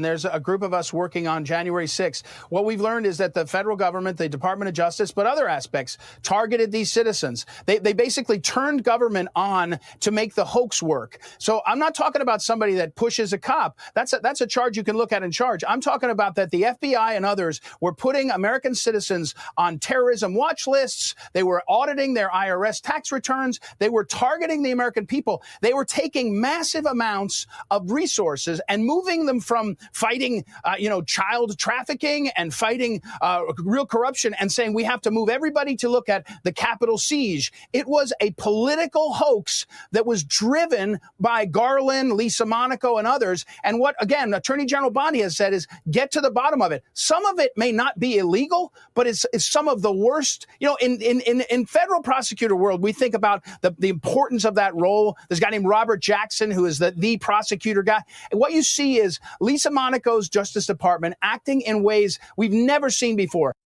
And when we show all that, and we're writing reports regularly on it, it's not one aspect.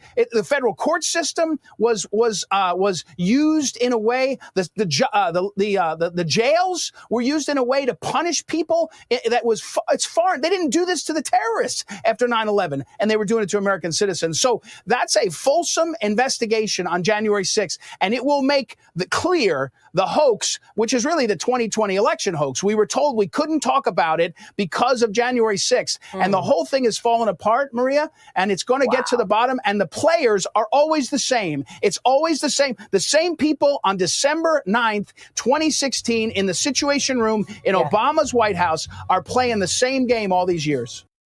What about the January 6th committee? Did they destroy evidence? Is there criminality there? Of course. We're all in that too, and trust me, a lot of people did not get a pardon that were involved in the select committee, and they ought to be keeping an eye on their mailbox because there's a lot to be asked about. And the pardons that were given out were done by an auto pen. Are they legitimate? Well, I'm the pardon attorney, so I'm in that too. I can tell you we're investigating how the pardons were granted. It was not like anything in the history of America what not Joe Biden, his staffers did, not just with the auto pen, but with faking him out on the memos. More to come, Maria. I'm telling you, Pam Bondi has let us loose, and when this comes out, it'll take the whole of these people's hoaxes down, and we're doing it bit by bit, and it's fantastic. It's a great privilege. Okay, so can you reflect on those statements, or were you cognizant enough to do that? Yeah. Ed's a great guy. We were up there talking to him a couple of weeks ago, and he's really, going on this full bore. And of course, we got the Tina Peters thing going out in Colorado. You got him being assigned to prosecute Adam Schiff and Letitia James. But the bottom line is I got to tell you, I said this on an X space last night that I was being interviewed by Jim Hoff here in St. Louis and other folks. But you got to appreciate the fact that the FBI, the federal government, never prosecutes misdemeanor cases. People don't go to prison on misdemeanor trespass, except for January 6th. We've got a client who is having his child's third birthday party. The FBI breaks into the house. They pop the kids' balloons. These are see-through balloons, so you're not hiding anything inside. Pop all the balloons, and as they handcuff the dad and march him out past the 3-year-old kid, says, "You'll never see your father again." I mean, these people are just stinking evil people. They're FBI agents? FBI agents, absolutely. And we got another guy took the cross off the mom's chest. She was wearing a chain or a cross on a chain, tore it off. People that tore the Trump flags off the wall, cut up a guy's army uniform in front of him to demonstrate the disdain they had for him. I mean, on misdemeanor trespass charges, people did time 6 months in federal prison, 3 years on federal probation on trespass, on what they called picketing and parading. And tell me about the trespassing. What was the crime they committed when many of them, almost all of them, went into the Capitol? Well, the vast majority of these people were just moms and dads and grandmas and grandpas. Obviously, you're not old enough to know what grandpas and grandmas are, but walked through doors held open by Capitol Police. Yeah, fist bumped the cops, sang the national anthem, and walked out. And then weeks, months, sometimes years later, the FBI will kick in their doors, have SWAT teams, 30 people in military garb with a Bearcat, an armored vehicle out in the front. Their homes, helicopters circling the top of the house. They came to their homes without any notice at all. Yeah, and hauling them out. We've got people that were hauled out, husband and wife, in their underwear to the federal courthouse of the next biggest city in the middle of January, left out on the street corner, barefoot, in their underpants, with no cell phone, no money, and trying to figure out. We had a guy that had to go up to homeless people at the street corner. They give the homeless guys at the street corner gave him money, gave him a cup of coffee, and managed to get him a ride back to his house. I mean, this is the way the government is treated, and we're talking misdemeanor trespass charges. And I will digress and say, out of the 350 to 500 people that tore down our gate, threatened to kill me, murder my wife, rape my wife, burn down my house, burn down my office building, even kill my dog, not a single one of those people got charged. They spent a day in jail. And yet there are hundreds of January 6th defendants that went to actual federal prison for doing no more than trespassing. And by the way, most of these people, by the time they got there, all the fences are gone. The police had backed up. They had no way of knowing that they were in a restricted area because all the restricted area signs were gone. And yet, I'll say this too. So these people are being surveilled for months and years. There are people that got arrested in the fall of 2024, right before the election, where they'd been surveilled for 3 years, right?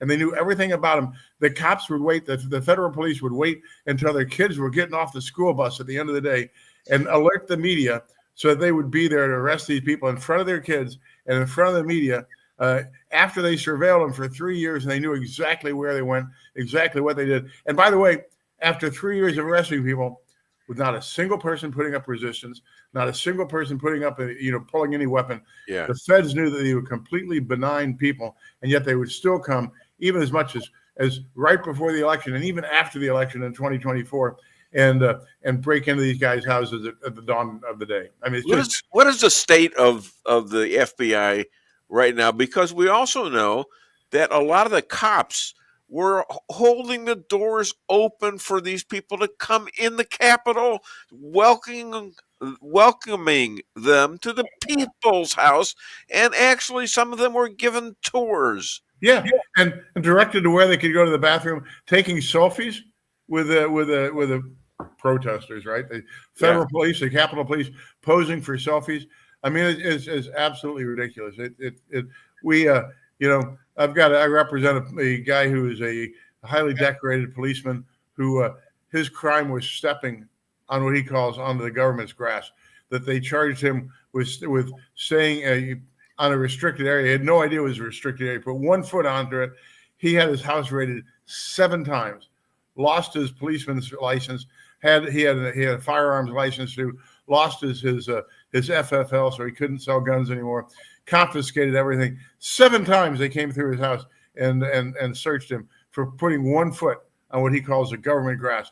We have one guy who we represent, 6 seconds, put 1 foot inside the Capitol building, looked left and right, pulled his foot back out. He goes to jail, right? It's just ridiculous. Okay, so you guys are the guys that are fighting back. And we have, you have told me much of the story before this, but Ed filled in some of the blanks, although there weren't many. And so, how are you going to get this to trial? Who are you going to? You've got people now that you have so much evidence against, including the president, the ex-president of the United States, Obama, coming out and doing the thing about Russia, the Russia deal. What are you going to have to do to get these people to trial? Well, that's the thing, Dave. If people don't actually go to jail, if people like Monaco and Merrick Garland and Christopher Wray, if they don't actually go to jail, the American people are going to lose all faith in our government. And I would specify they should be in the same jail that the people that were illegally put there, the same D.C. jail, which I hear is a hellhole. It's a hellhole. They need to go to the same place. Yeah, they need to go to the same place. And I guarantee you that when they're in the gulag in D.C., they're not going to sing the national anthem every night like our guys did. Have you heard that? Have you heard that tape, Dave? No, I haven't. Singing the national anthem from the gulag in D.C. every night. They would sing the national anthem. Where One of the judges, one of my cases, the judge said when the wife asked the judge, "What motivation do you see?" Her husband was just walking through the Capitol, not touching anything, not taking anything, not breaking anything. What do you find for me as motivation? Why is he a bad guy? And the judge said literally, when I heard him sing the national anthem, that was all the motivation I needed. What? Yes. Singing the national anthem in the United States Capitol was a criminal offense. That's a whole different country. Yeah. It's the Soviet Union, right? It's Soviet Union. It's China. Yeah. It's everything else other than America. And look at the good side, Dave. We've got 3.5 years, and it might come back. Who's gonna fill the shoes of the big orange guy, right? Well, he mentioned himself as running in 28. I think he's teasing them, but it's driving them crazy. Yeah, they're also gonna. I've heard that he's also going to have a rally for the next election, which is also driving the Democrats crazy. His numbers ain't going down; they're going up. Yeah. Every time a Democrat speaks, there's 500,000 people that move over to Trump, I think. Yeah. This is what I used to say about Cori Bush, right? I loved Cori Bush because every time she opened her mouth, 100,000 new Republicans were born. Yeah. She had a loudspeaker too, didn't she? Oh, she did. She was outside my gate chanting. Tell the folks who Cori Bush was. Cori Bush was the first district congresswoman from the state of Missouri. There was a guy, Lacey Clay. His dad, Bill Clay, was our perpetual congressman from the first district. His son, Lacey, took over when Bill Clay retired. So then Lacey Clay was our congressman. He was sleeping at the wheel, didn't think that this idiot, Cori, would pose any contest, so he didn't bother campaigning. And so here you got this radical moron with a bullhorn who actually becomes a U.S. congresswoman. She's standing outside my gate back on June 28th, 2020, chanting into her bullhorn, "You can't stop the revolution. You can't stop the revolution." Well, she comes back the next week on Friday, July the 3rd, chanting the same stuff into the bullhorn. But now we've got Navy SEALs for our protection. And Jim the SEAL's standing next to me with his hands on the butt of his M4 rifle, and she's chanting, "You can't stop the revolution. You can't stop the revolution." And he says, "Oh, yes, I can." And, well, she's not there anymore, is she? She's not there anymore. Kim Gardner's not there anymore. Yeah. I mean, the new sheriff just got indicted again yesterday, right? Oh, he did? Yeah. Who's that? Andrew Bailey is still technically the Attorney General of the state of Missouri until next week. And so he indicted the sheriff again yesterday. What did he do, the sheriff? Well, originally the charge was that he hired his own brother to work for him, which is, of course, against the law. Then I guess they did some DNA testing and turned out that the brother wasn't really his brother. So they dropped that charge. It's like Leon Omar, right? Where she married her brother to get him in the country. Right. Oh, my God. You can't make this stuff up, Dave. The world is so screwed. And yet D.C. is now safe in this shorter period of time? How could that happen? They got all the homeless up, cleaned up, put away, maybe asylums or whatever, getting them help. And they're taking all the criminals and they're putting them in jail, like probably about 1,500 arrests so far. Yeah. And there's no more deaths now in Washington for 2 or 3 days. Yeah. That's incredible. Yeah, I know. And the fun thing is, and I mentioned this to you at lunch the other day, I've always been kind of an anti-establishment kind of dude. Yeah. And I don't like federal power. Right. And having the president send federal troops in the 19 states would have offended my youth 40 years ago, right? Yeah, you told me that. Yeah. But the fact of the matter is, you got places like New York and Baltimore and Chicago and LA, San Francisco. The one place I don't mention is St. Louis, although we always have the highest murder rate of any city in the world, right? And yet he's not sending the guard here, Yeah. Yeah. They have Patty saying in the background that the National Guard's probably afraid to come to St. Louis. There's really? Wow. See, that's why I stayed home for like years. I didn't come up here hardly. I go to a game, but I didn't stay at the Chase Hotel, where we apparently we're close by to you, and Forest Park and everything. But I just I didn't feel safe there going to Cardinal games and stuff. Hell, the police weren't even. If you went to the Cardinal game, it was the county police. The local police in St. Louis wouldn't go there. Yeah, my ex-secretary's husband was a city policeman. We had a big party for my 60th birthday now 8 years ago, and he comes in. He's wearing a pistol on his side. He's wearing his street clothes. I said, "Why are you armed?" He said, "I won't." He's a St. Louis city policeman. Yeah. He says, "I won't go anywhere in the city without a gun." There you go. The mayor was there. Mayor of St. Louis. The mayor had Francis Slay had 2 armed guards with him to come to my birthday party. Right. Yeah. That's what the mayor of St. Louis thinks about the city of St. Louis. Amazing. All right. Well, I know you don't feel well, but I feel great. I'll get hung over in a little bit. Great. I'm sending you a bill. Hey, by the way, thanks a lot for lunch, Dave. I mean, that was great. That was my pleasure. I mean, you stole my check before. I wasn't. I don't want to hear any Jewish jokes about this, but I turned my head and he pays for my lunch.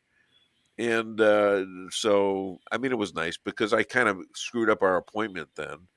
I did that. And because I was so pissed off at the people that were telling me what a rotten SOB you were when I was on the golf course. Okay. Remember that? Oh, yeah, I do.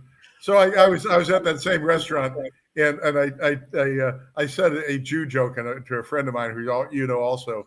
And I was saying, Jesus saves, Moses invests. And he got mad at me. I said, "Get a sense of humor, what? Dude." Are you kidding me? Oh my God! What's the difference between a Jew and a canoe? What's that? Canoe tips. There you go. Yeah. You know from funny, you bastard. See, we got this all set up now. Right?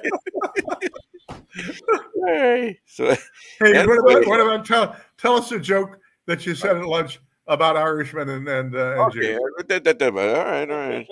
right. We're getting close to the end here anyway. So wait a minute.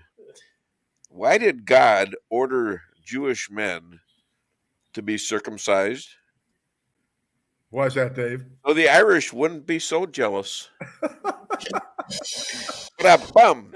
And send that to me on email, okay? And I had just the ink was still wet on that when I look up and see, holy shit, what is that? Is that? No, it can't be. See, he's sitting right there, about 20 yards away from me. Oh my God! And I'm saying, what the hell? I'm looking at this and I'm looking at you and saying, damn. And then I screamed at you for making so much damn noise. I was trying to think, who is this bald guy over there giving me shit, right? Yeah, exactly. And you looked away then. Oh, even Shannon Reed, she canoe tips. Laughed my ass off. Thank you, Shannon. Appreciate that. Oh God. Goodness. Well, you can send me the check by email. Yeah, there you go. You were listening. All right, that was for the rabbi, and I was on that issue, I guess, and then I wrote that other thing for you. Those were fresh jokes, baby, right out of the. Those were 2 days ago jokes. So, I'm gonna tell you.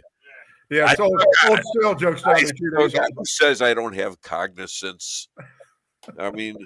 Yeah, she does. I know that. Damn it. You have cognicity, remember? I invented a word, cognicity. Why isn't that a word? There you go. I don't know. It's like I invented a word called, what is it? contrarians. Yes. Oh, contrarians drink to forget. Contrarians drink to forget, and that became a word. Oh, okay, That cool. was my word before I said that. There you go. I'm You're a phrase maker, Dave. I'm famous for a lot of inconsequential things. Damn it, I make money on these things. So, anyways, but all right. So wait, do I have anything else? Yeah, Trump hit Soros with RICO charges for support of the riots. What do you think? Well, you know, we've been talking about that. Patty and I have been talking about that for years and years and years. That why don't they arrest George Soros? He has been promoting more violence. He has been inciting more riots. He has been conspiring to do more damage to the United States than a human being. And, you know, he's only, 90 years old now? God should take him back right now and relieve us of this problem. Well, he hates Jews, and he's Jewish. Yeah, he used to cooperate with the Nazis. When where was he in Czechoslovakia? I forget, but he'd always point out where the Jews were. Yeah, well, the Gestapo. Yeah, well, you know, Incredible. I hate to go back 60, 75, 80 years, but Brown Brothers Harriman, the senior partner, was George H.W. Bush's dad, who was a senator at the time, and they funded the Nazis. They sold them oil. They sold them gas. They are in charge of negotiating the survival of the Nazi Empire during World War II. And then he becomes, you know, he's a senator in the United States government. His son becomes president. His grandson becomes president. And nobody seems to remember this stuff, that they were Nazis. Yeah. Well, you know who my lawyer was, Chuck Todt. Yeah. Chuck Todt. When I met him, I looked him up on the internet, and I found this guy, Franz Todt. And he was dressed up in a Nazi uniform. So when I called him back, I says, yeah, you seem to check out okay, but who's this Franz Todt? Oh, Uncle Fritz. He was the owner of the Autobahn. He's the guy that built the Autobahn. And he was also the weapons guy for the Nazis. And Chuck is telling me, he says, oh, but, you know, he actually was called once by his uncle to move to Germany. That would have made, and he had only daughters, so he would have been third in line to be in Adolf Hitler's spot. And I got him for a lawyer. Well, damn straight, Dave. By the way, what does Todt mean in German? Right, dead. I don't think so. I don't know. I don't know. If you're Jewish, anything in German could be very troublesome. But anyways, so you don't think Trump is going to run in 28, do you? No, that's when they say Trump 28, that's his sons. That's either Don. No, he said it. I saw him say it. Yes. Yeah. He saw it. He's driving the Democrats absolutely nutty. You know what? They are so alive. Only in their heads. Yeah, I like Gavin Newsom when he hates Trump so much. His ears catch on fire whenever he's talking. I mean, it's so much fun to watch these people react. Oh, you got that. All right, one more thing. Brower, I should say, the head of the mayor of DC is on board. She loves what Trump did. Yeah. Adding police. Yeah. Okay. I mean, and that's all it took, with a few little instructions, maybe a little help from, ICE and things like that. It's working. Yeah, Are you now over that fit that you threw, that you knew Trump might be sending troops to other cities? Is that? Tom Homan's a friend of ours, and he is a guy you do not want to make an enemy out of. He's one tough dude. Okay, and. We're up in DC. No, we were in Milwaukee at the convention a year ago, right? And I'm talking to Tom Homan, and I say, how long is it going to take to close the border? And he said, the president told me to do it in 30 days. I told him it's going to take me 90. Well, they did it in 30 days. Okay. That's so incredible. Yeah. You think that's got to be a tough job? Yeah. To do that and get all the bad guys out. I mean, still there's plenty here. But pretty good start, I'd say. And they're not coming over so to speak, like they were. So that's a great thing. If you were to pick one person off the planet to enforce immigration control, Tom Homan is a guy. You got it. All right. Well, other than the Dave Weinbaum Show, where can people find you and Patricia and hire you? Now, you told me she's off. She's not on screen. But she's right here. Say hi, Patty. Anything? Hey, wait. Patty, say hi. Oh, she's hi, walking Patty. Hi, Patty. I seen you the other day.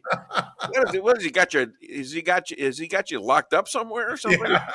You're a weird guy. Let me tell you, you are some weird guy. But you're a good friend, and so is she. Thank you very much. It's McCloskey Law, MCCLOSKEYLAW.com is my website. McCloskey USA on X. Facebook's McCloskey Mo. You can catch my old radio programs. I gave up doing the radio program because it was taking too much time out of my J6 representation. But you can catch my old programs on Rumble at Mark McCloskey on Fire. And, I think we're going to hear some good news out of D.C. in a couple of weeks on the J6 issue.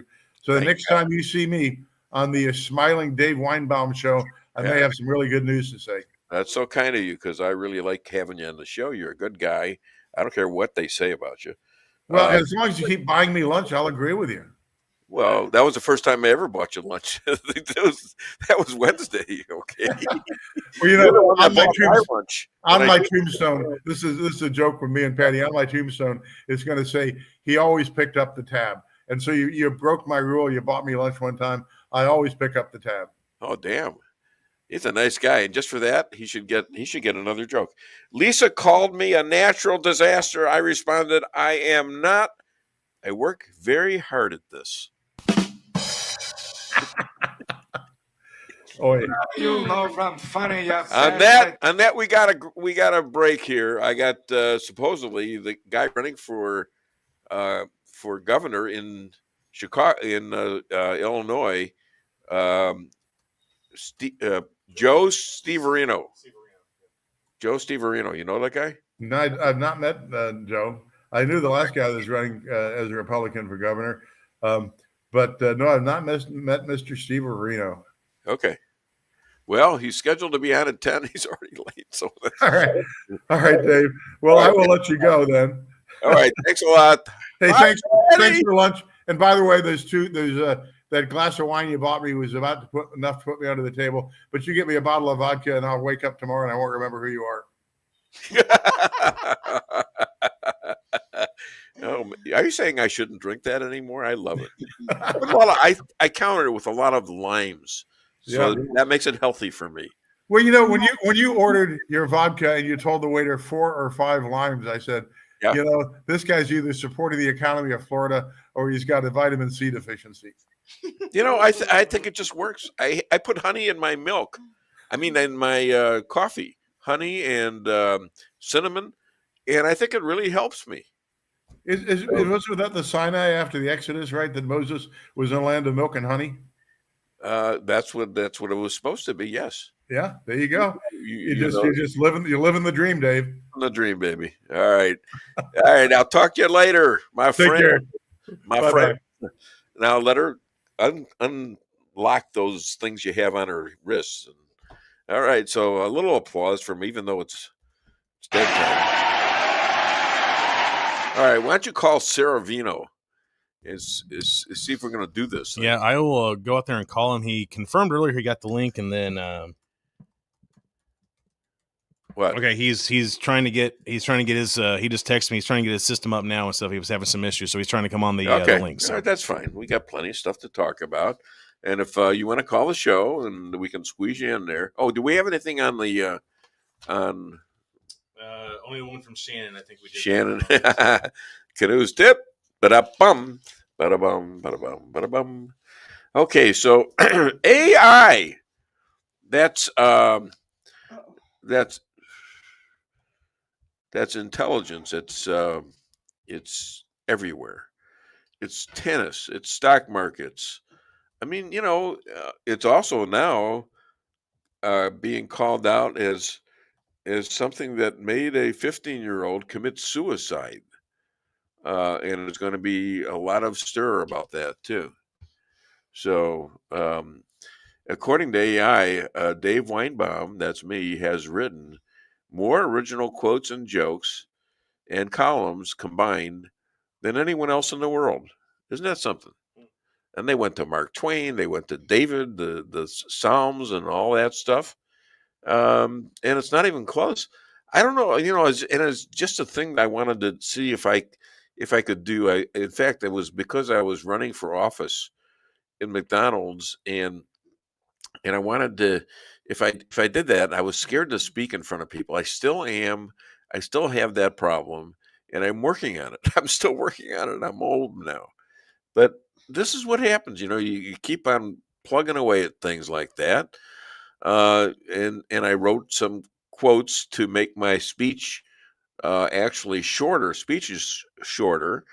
And then I sent some of them off because I thought they looked decent. And I got a whole bunch of them published, Reader's Digest and Forbes and National Enquirer were my three biggest outlets, but they're all over the world now. So someday, if I live long enough, I'll have a book on that, maybe a book on football, which I played in high school. But let me see here. Trump's order to jail those who burn American flags and maybe have a severe punishment done to them. That might be coming up. Dem celebrities being cut, fired, rating disasters. We're talking about people that are mainly on TV, MSNBC, and they're starting to fight with each other, really fight with each other. CNN has a guy in there that always shows them, oh my goodness, I think I see somebody I recognize, although I've never met him yet, but we're going to meet this guy. He looks like he looks like he's from Chicago. I just want to hear sir. Like that. Hello. I apologize for the delay. We had a Safari mic issue here at the studio. Hey, forget about it. Okay, forget about it. We're fine. So Chicago's Joe Severino, did I say that right? That's correct, Severino. Okay. Is going where other politicians go. He's calling the Libyans of the Dems. He and the Dems best at it. He knows the mayor of Chicago, Benny Johnson, and Governor J.B. Pritzker. Please welcome, and he's running against Pritzker. Please welcome I'm screwing this all up. Just please welcome Joe Severino. Okay, so Mayor Browser, D.C. loves how Trump made D.C. safe. What about Pritzker? Do Black Lives matter to him? I don't think any lives matter to him except his own. The reality is people are in danger. We have a safety act here in Illinois that's literally unconstitutional. It's weaponizing criminals against citizens. And that's why I'm running. I'm running to right the ship. We've been people say that our crime's on a downturn. The reality is that they're no longer reporting the crime. I myself have been the victim of atrocious threats, beheadings, death, etc. Yeah. And all out in the open. Number one, I'm an actual conservative Republican, and they really don't care about me, which is their prerogative. However, what's not their prerogative is to be biased in the way they report crime. And right now in Illinois, our stats are suppressed because they're not reporting it. It's not because they're doing anything any differently. So you're right, and I know I read this the story about you and one of the journalists, quote unquote, relationship with the media, and the media is kind of biased against you. It's incredible.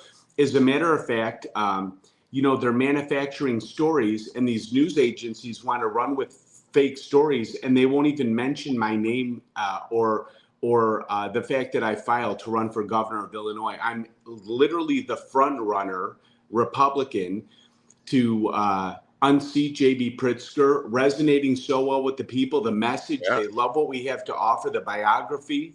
We're resonating from state to state, downstate central Illinois to Cook County, where it's tough to kind of pierce the armor politically if you're a Republican. And they're disguising in my run because the uniparty that exists here is very threatened by a voice of the people. They're scared to death of you. Let's face it, they are scared to death of you. And you're fighting like 100 years of suppression. I usually say since Kennedy, it's been. Well, here's the thing. Look at the 20s. Look at the 20s. The 1920s, where the mobs ran mostly everything.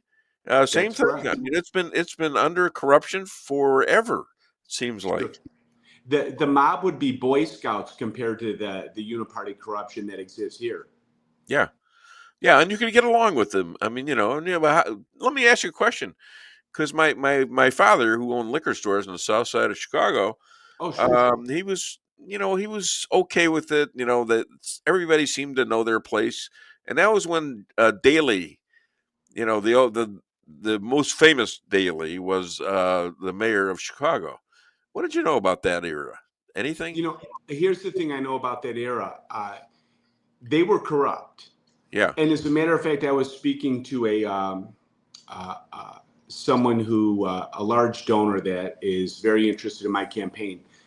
Had a conversation yesterday, and I said, let's harken back to the times when these politicians were just corrupt 20% of the time, where they were trying to get involved in land deals and skim a little here and there. The reality is they are corrupt 100% of the time.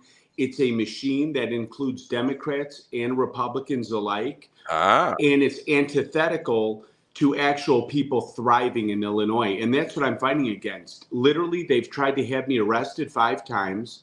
They put orders of protection against me for mean tweets. They're treating me just as bad as they treated Donald Trump. And it's this for the same purpose. They were afraid of him. The people resonated so well with his message. And that's exactly what's going on here. And what they do is they have a Marxist, directive or playbook. The bigger your voice gets, they already have mechanisms in place to attack you on a grander scale. And that's what's happening here. Illinois could be saved. Illinois is beautiful. We need the right people in office in order to effectuate. And there's a lot of conservative people there too. Certainly. And so what did you get out of the gerrymandering recently and their threats to do even more because of what went on in Texas? Well, I stated in a video that I did, my presence is growing on TikTok, social media, etc. And I said if they gerrymandered it anymore, they would be favoring Republicans. There's literally no crevice they haven't infiltrated to show some kind of bias for Democrats. So the reality is it's unconstitutional. People aren't being represented. They're literally taking the voice away from minority communities and stretching it all away, 100 miles away in order to favor a Democrat. I would drop a compass right in the middle of that district, spin it around, a little bit of, addition and subtraction. And from that point, you'd have your district. We have to get back to serving the districts. We're 44% Republican, but we only have 3 congressional seats, number one. Number two, there's one Dennis LaHood is an absolute uniparty rhino here. And then we have Mary Miller and Mike Bost, who favor more of a Trump Republican. So really, we're only represented with 2 congressional seats. Yeah. So what is your political experience? I ran for Congress in 2022. Well, let me back up. I had a hospitality company for 25 years. I founded, started with a $1,500 check from my father, a loan to buy signs and insurance. Set up my shingle. I turned it into a conglomerate parking hospitality company here in Illinois. I was getting ready to sell it to private equity when COVID hit, and it absolutely decimated my revenues. I signed the remainder of my contracts over to my 3 longest working employees, who allowed me to go to Harvard Business School, law school, attend every game in performance with my children, spend time with my wife. Signed it over to them, walked on to go run for Congress, because at the time I funded and founded a children's foundation that benefited children's hospitals. And when COVID hit, they can no longer get together. We had professional athletes teaching these kids as head coaches. It was a wonderful initiative. However, when they couldn't get together anymore, I thought, how could I help in a more aggregate sense? I decided to run for Congress in 2022. And that was my first taste of how just evil and sinister these politicians are, and self-interested in Illinois. It has to be the worst in the nation. So what does J.P. Pritzker need more money for? He's a billionaire, isn't he? It's ego. And by the way, respectfully, it's JB. But the reality is, what he does is operates by ego. It's about him. They say he was born on third base. He comes from a billionaire family, et cetera. I say he was born on third base and thrown out going home. I mean, that's literally how bad he is. Well, that's your job, actually. Yeah, I'll get him. I'll be the catcher. That's a metaphor, but you know what? That's what you got to do, and it's a tough thing, because he's got all these other crazy people around him. Certainly. Would you comment on what your action would be if Trump did the same thing he did in D.C., although that's stretching it a bit. But the last guest I have is a guy named, his name is McCloskey, and he's a big 1-6er lawyer. And he's saying that he wonders if Trump is going to be able to do that based on the state rights. And he was against it the last time I saw, and this time he says, you know what, it's working. He says, you got to get. People are dying because of this. Certainly, they're dying every day, and have been dying in the south side of Chicago, for like about 60 years. Certainly. Well, I grew up in Cicero, Illinois. Are you familiar with Cicero? Morton High. I played football. There you go. There you go. Evanston Township High School, buddy. Oh, there you go. That's right. Yes. I had one guy there. I was an offensive guard. I got to play my last 4 games there at Evanston, and they played us there at Evanston, and they put a guy on me that had to be about 370 pounds. At the time, I weighed about 154 pounds, and I kept bouncing off this guy. I mean, he was he'd get on his knees, and I'd bounce in and bounce out. Oh, finally, we had a passing play one day that game, and I was getting a little frustrated. I cut him down because he had to rush now.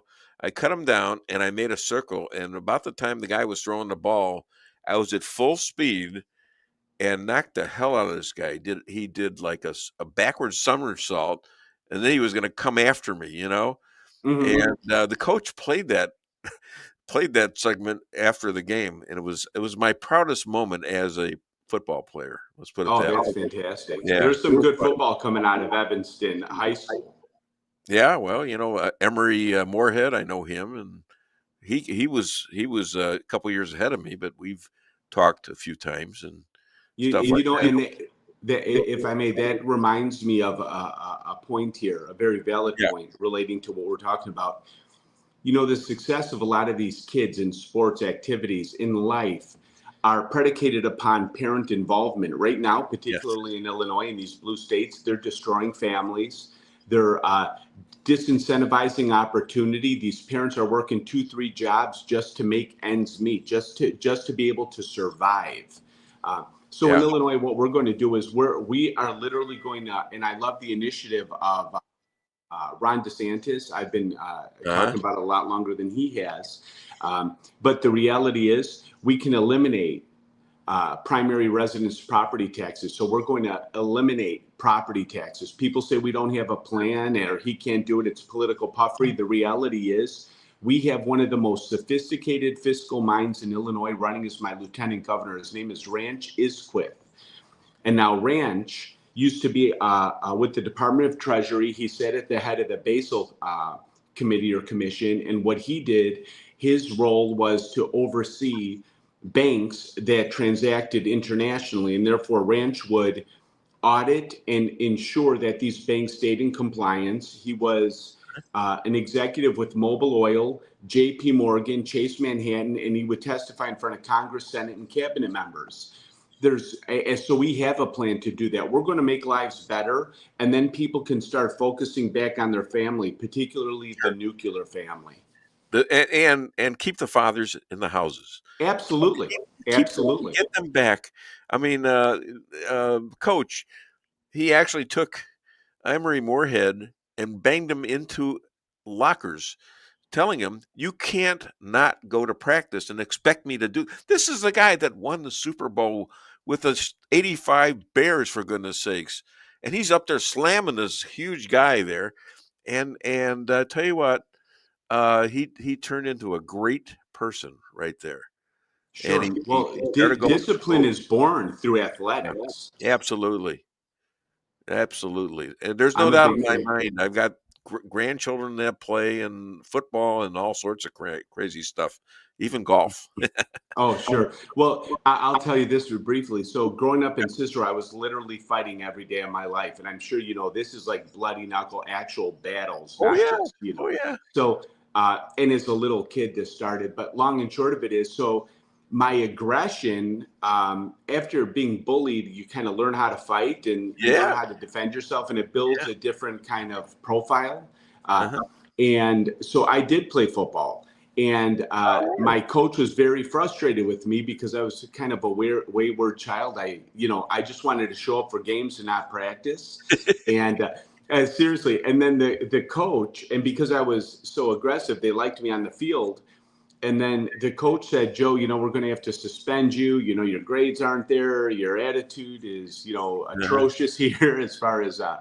So they said, we need you to dress and you need to show up on game day. I said, wait a second, coach. So you want me to dress and sit? I said, my idea is I'd rather just show up and play. I don't even want to come to practice. And he literally grabbed me by the lapel and threw me against the door, just like you're saying. I learned a valuable lesson that day. And then I went on to be a football coach for about 15 years. Well, this is your time to comment. So I'm not going to tell you some of my stories I had and how I got to be on the first string after being in the fifth string. The fifth string, there was no other strings. There was no Sure. I was holding dummies. They wouldn't allow me to go hit people. Oh yeah, sure. Finally, they had a challenge. They had challenges. I beat every guy, and I beat him bad. Then they made me on third string. I was going to quit again. Then I realized the next day, okay, you're third string. You get to go live against these guys every day. So you got to do it again, only you got to do it in real time. And I did it. It's very bloody, but Coach did it. He put me on there. Murney Lazier. So anyways. Nice to mention him. It sounds like a Rudy story. You have to have the fun. Well, how about that? I had little stories about me that were in Northwestern, Evanston, for people who don't understand that university, where the coach was, what's his name now, in the Rudy story. I don't remember. Oh God, it's an Italian name. You know all Italian names. Anyways. But he was in the Rudy story. He's the guy that allowed Rudy to show or to dress for one game. And okay, sure. Yeah, I can't think of the name, but I know exactly who you're talking about. He was at Northwestern at the time. Oh, I wasn't aware of that. I had Rudy on this show. Is that right? Because I thought there was a connection. Possibly, yes, and there might have been, but he was out of it. I just, I broke a lot of helmets. I didn't break my brain though yet. Oh, that's good news. Well, they're doing a lot of things for kids now to make it safe. It's very interesting. We come from very similar backgrounds. Now you're an Italian guy, right? Yeah, absolutely. I'm half Greek, half Italian. and I'm Greek Orthodox. But grew up, celebrating Catholic Mass. But my faith, it really means a lot to me. I'm doing this because I believe that we need some faith-based individuals leading at this time. And there's never been a better time to gather the public audience to see what's going on. And my campaign, if I may, is predicated upon exposure. I've been exposing people on both sides of the aisle. I don't care if they're Republican or Democrats. We have some evil people. We have pedophiles. We have child molesters. I hate to say this in the Republican Party as well as the Democrat Party. And when you show up and you start airing that kind of laundry and disincentivizing people from wanting to support these people, and these are leaders. They're aware of the corruption. They have been aware of the corruption. They've done nothing about it. So I'm coming in wielding a big sword, and it's very threatening to them. And then we bring the economic background to be able to change the trajectory of Illinois. So we're literally cleaning corruption as we go for better lives fiscally ahead in Illinois. It's going to be fantastic. Well, you sound like you're the right kind of guy. I mean, you're my kind of guy. Obviously, we grew up very similar in that we both had lousy grades. I didn't have the greatest upbringing, and my parents told me I was stupid. So what else was I going to do? I got into a lot of street fights, like you did. Yeah, and it was a very interesting life, although it was very it was scary sometimes. Oh, certainly. But I did a live last night on TikTok, and I spoke particularly about what you're saying right now, if I can grab off that. And I said, growing up where you have to grow through adversity, at the time, it's awful, it's painful, it's a struggle. However, looking back, those are the greatest moments of your life. Oh, you know what? And if you make the decision not to quit, that's the key. If you honestly, because I have quit things sometimes, but not very often. But if you make that decision not to quit, never give up, never let up, and you'll never let yourself down. And or anyone else. Things take, and I think this is God driven. I happen to be Jewish. I'm not an observant Jew, but I believe that God will stand by you, and He'll give you some help a little bit somewhere along the way, and you won't even know it. But then you think, how did I do that? And it had to be who might have. I'm the smallest guy in the team. And I'm playing against guys that are like 6'5", weigh 250 pounds. I'm 151 pounds, and I beat him bad, and then I beat him in practice again.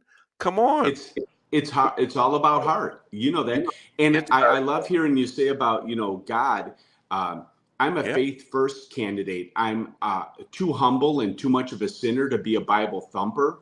However, I just go with divine instinct. And I mentioned the other day, I said, it's outrageous that these people want to sit at the table with all these bad actors and interlopers.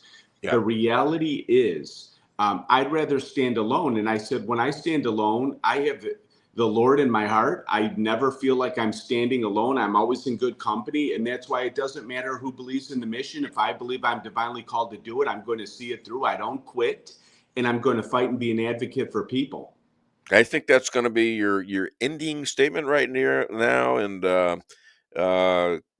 you can do for Illinois what my friend Chris Adamo is doing for Wyoming. That's where I got your name, buddy. Man. That's where I got your name, and I wish you the best of luck. Other than Dave Weinbaum, the Dave Weinbaum Show, where can people find and contribute? So if they go to severinoforgovernor.com, SEVERINO, severinoforgovernor.com, they can join me on all social media platforms, X, Facebook, and TikTok. What they do in Illinois is they create barriers of access of your voice. News outlets, the fake news we all know, what they do, they won't print, they won't promote, include. So if you're not part of this corrupt good old boys club. So the reality is we can overcome those barriers. As the Lord says, by communicating as one, there's nothing we can't accomplish. And if everybody starts promoting my name and talking boldly, we'll get the name out there and we can turn Illinois around. And I thank you so much for having me on the show. You know, I knew a guy who swallowed a wrench. His doctor's prognosis was, this tool shall pass. That's a dad joke, I think. Wait a minute.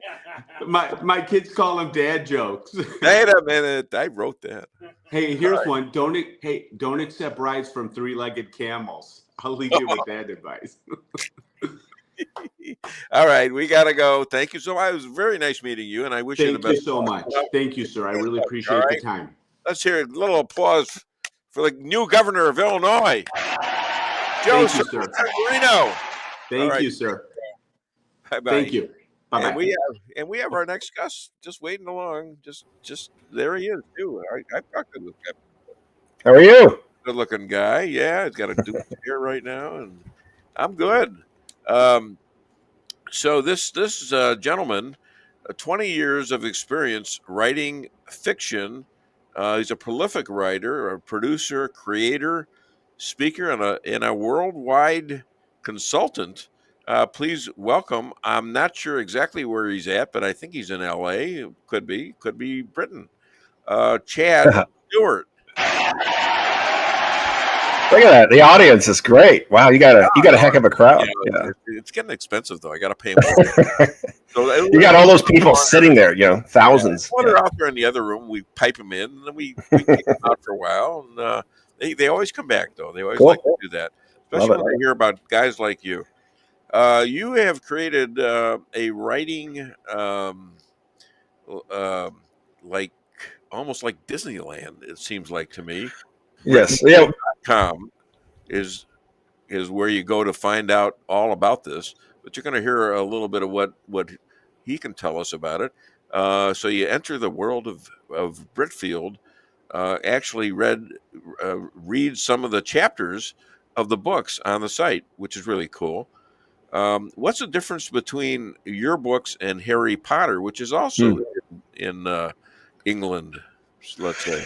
Sure, yeah. And book one, Britfield Lost Crown, which we launched in August 2019, takes place in Britain and starts up in Yorkshire and then heads to Oxford, Windsor, London, and then down to Canterbury. And what's great about the series, we just launched book 4. It's a 7-book series, and we can get into that. But I think what's so different about Harry Potter is, number one, it takes place in current time, so it's real. We don't bring in any kind of magic, witchcraft, demigods, superheroes, or heightened fantasy, which is saturating about 90% of the market. Everybody seems to want to hook their tail to that. And to me, it's more difficult to write in reality, or if you will, real fiction. And these books are as authentic as can be. I do deep research. They take place in all the different countries that I've been. I lived in England off and on for 2 years. And so that's where book 1 was anchored. And they're just exciting. They're fast-paced, exciting stories. One of my favorite quotes is it's a combination of C.S. Lewis and Dan Brown. Another comment was, it reminds me a lot of James Bond, but with a bigger cast and a greater purpose. And I love that. And really the thread or the theme of this series is really family. If you were to ask me what's the number one theme, it's family, and then it's friendship, loyalty, courage, and hope. They're fast-paced action adventure series. And what we're really trying to do is bring back quality content to the market. We're trying to elevate literature right now and take it to the next level because it's really just been going downhill.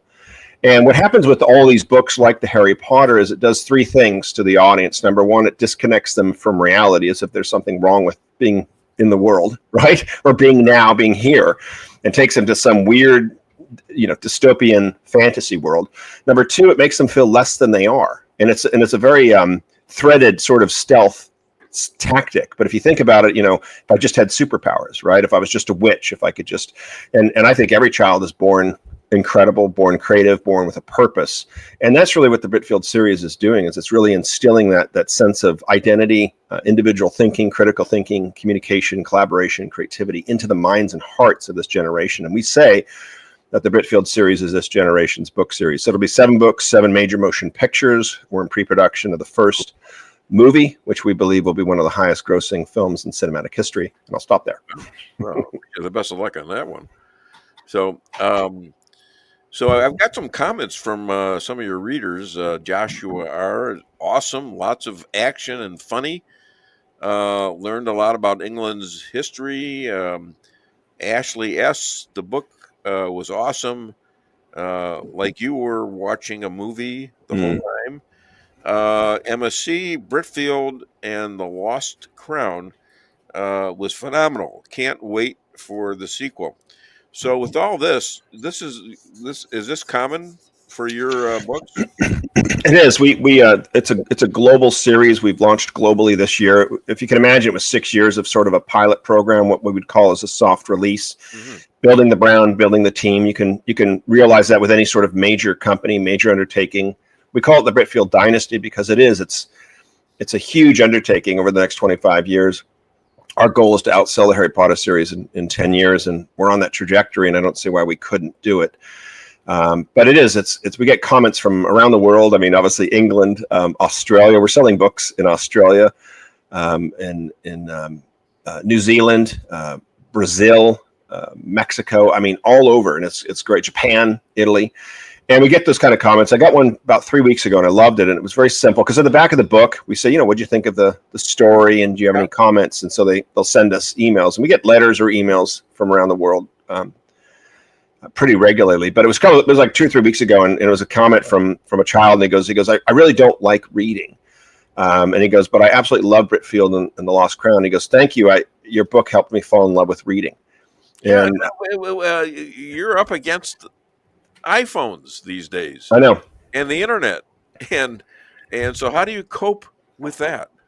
I think by just creating something that's exciting. I mean, a book series that just captures the imagination. I mean, I'm writing the type of book that I would want to read as a child, if you will. And again, too, just so you know, like our youngest reader is 7, our oldest reader is 93, 55% of our global audience are adults. So over 50% of our reading audience are adults. And it's a lot what C.S. Lewis did when he created Narnia. He never created it specifically for kids. He created it for adults because he wanted adults to come back and capture that wonderment of childhood, right? That creativity, that fun, that excitement. The older we get, it's just like everything is just kind of dull or hard or heavy or, fearful or whatever it is. And I want to bring back that spark of imagination and spark of creativity. So where does religion come into this?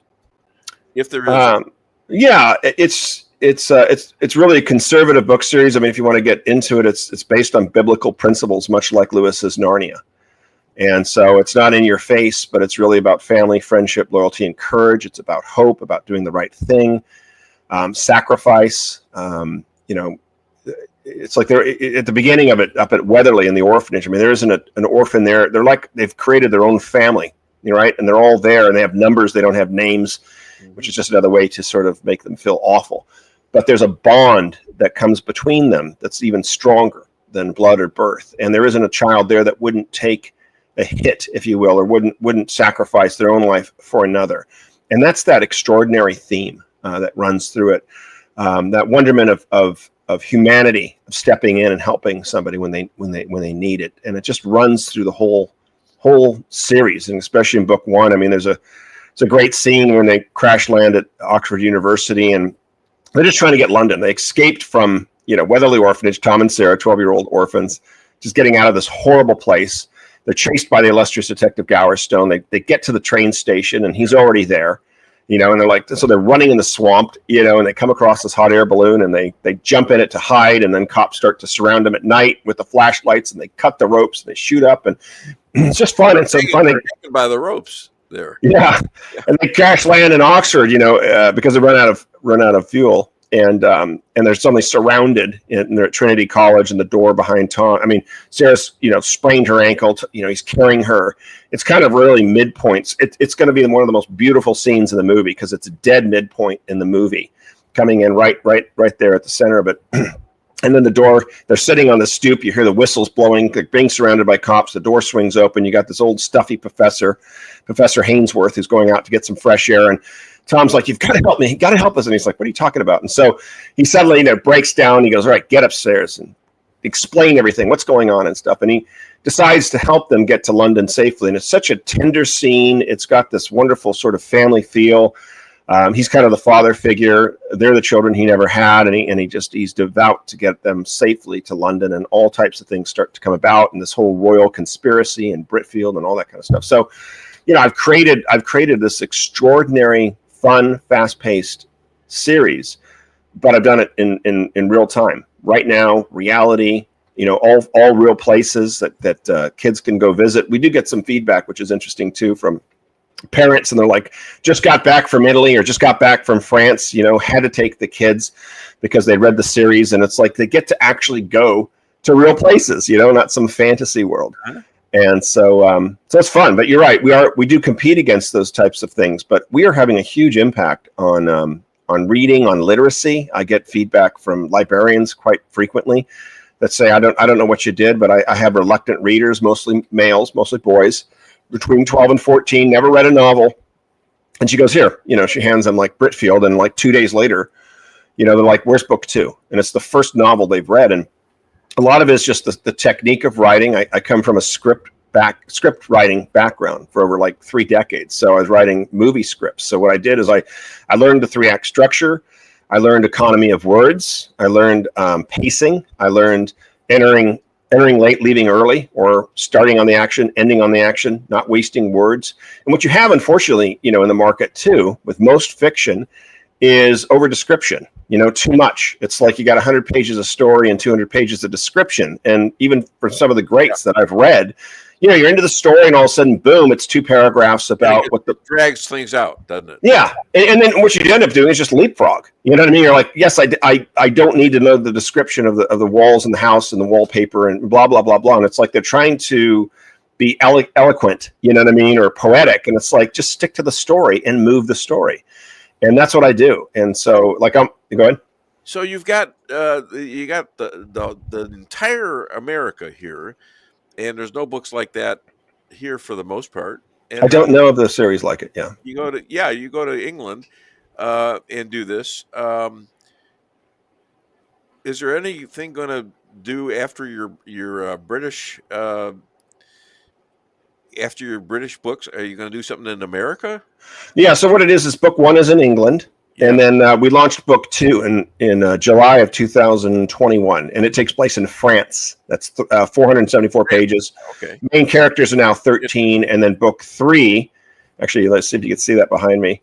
There's book 3. I love the cover. It's Britfield and the Return of the Prince. That takes place in Italy. 575 pages. And then behind me, that's wait a minute.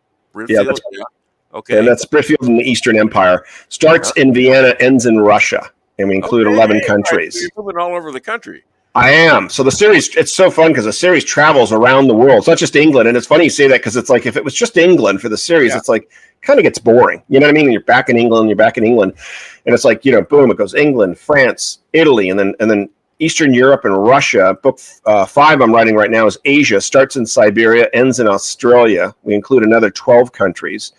Book 6 will be South America. Book 7 will be United States. Bringing it all the way back. What about, are you going to turn it into another Disney, only a good Disney? Are you going to start amusement parks? It's funny. We've discussed things like that. We'll see. I think we are in talks about doing some incredible tours, obviously starting in England, like the Tuck tours and things like that. And they do it right now with like Downton Abbey or Doc Martin, where it's like you can take these trips down to these real locations, and it's really exciting and stuff. So, I mean, to do a Britfield tour, in fact, we've already planned one out, as part of a program, and it's a 10-day, you start up in Yorkshire, and then you come down to Oxford and then Windsor, London, and finally down to Canterbury. And it's like, what a great trip. And you go to all these places, you go to Bond Street, Hyde Park, you have tea at the Brown Hotel, you can stay at the Duke's Hotel in St. James, real places that are in the book and that kids can visit and stuff. So I just think it's doing is it's instilling, this is what we're doing. We call it stealth education, but as children are reading it, or even adults, they're learning about geography, history, art, architecture, and culture. And we're also including creativity, critical thinking, communication, and collaboration. They're learning to think for themselves. They have an example. I mean, you got these great characters of Tom and Sarah. They're flawed. They're not perfect like all of us, but they try, and they've got good hearts. And courage would be another one of those key themes. That courage to continue on, fail, but fail forward and continue on. What was the you did before this? I mean, before you were started with Britfield?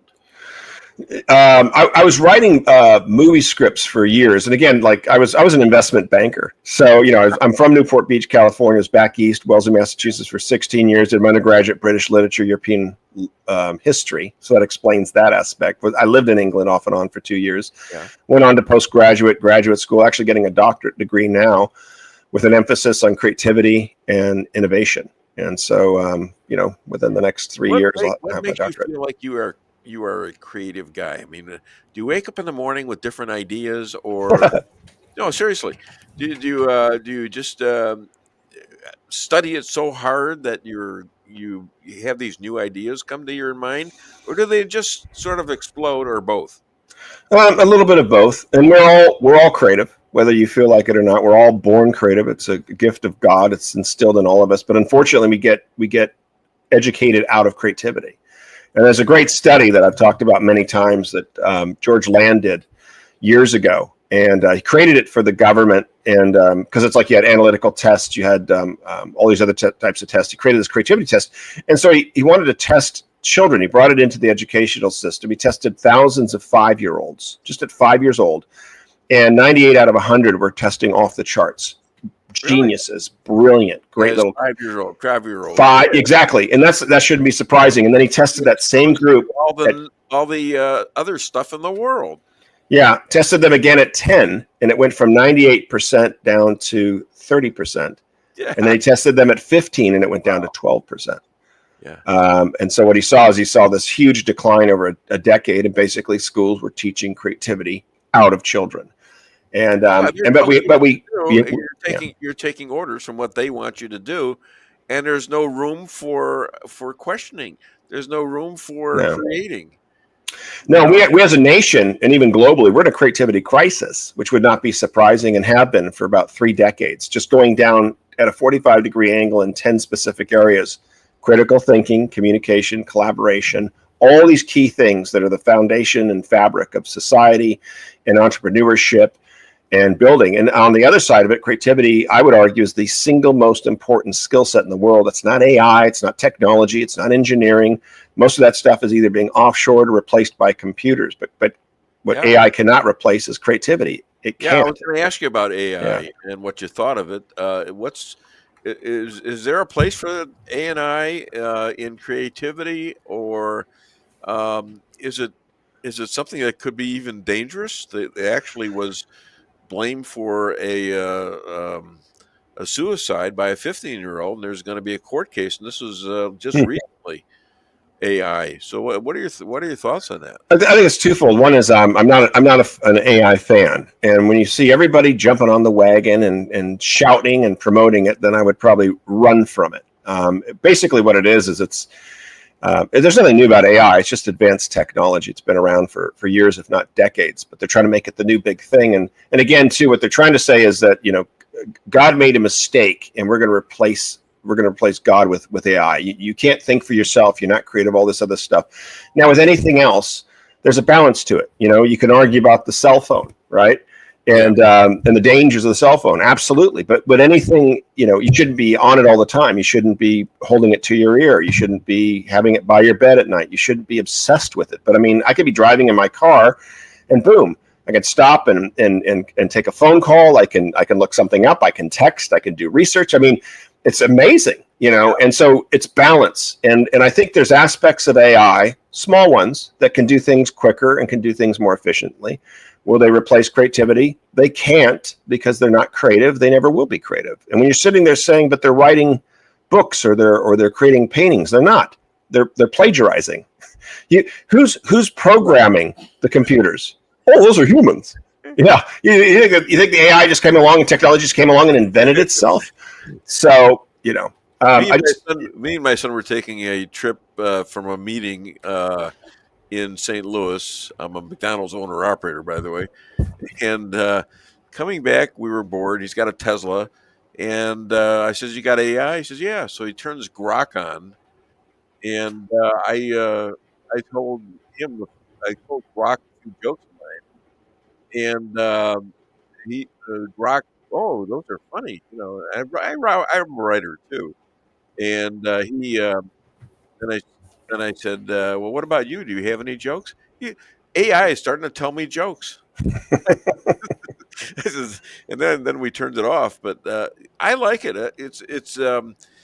It can be bad though, and I can certainly understand that. But to get certain facts and certain philosophies, for example, you ask God, why did God do this? Why was there a Holocaust and things like that?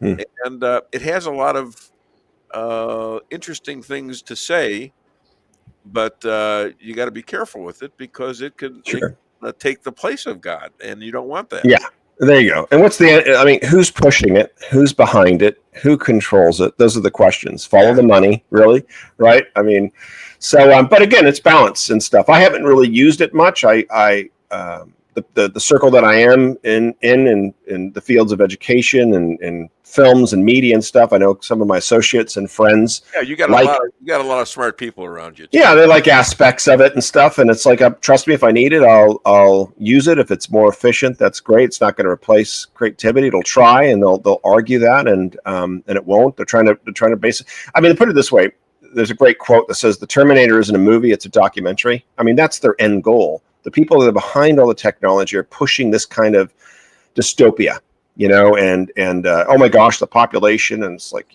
God made a mistake, and it's like, we're not smart, and blah, blah, blah. And so just be careful with it. That's all. It's like with anything. It's a lot of movies.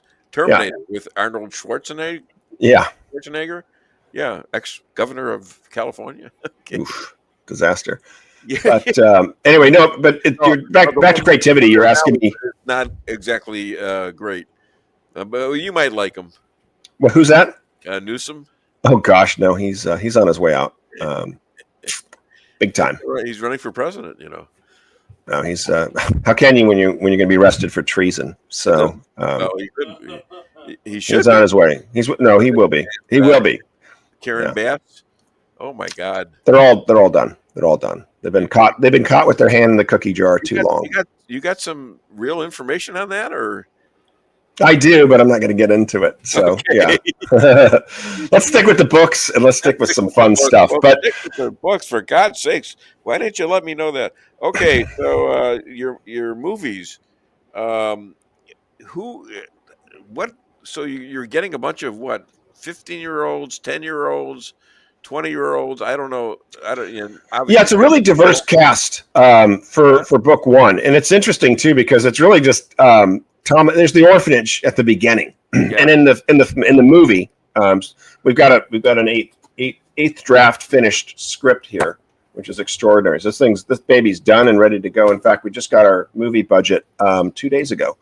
We have a business plan. We already have the budget for it, and we were doing our own estimates on what we thought it would cost in today's terms. You're a banker. You're a banker. That's going to help, right? Yeah, and my producer was UCLA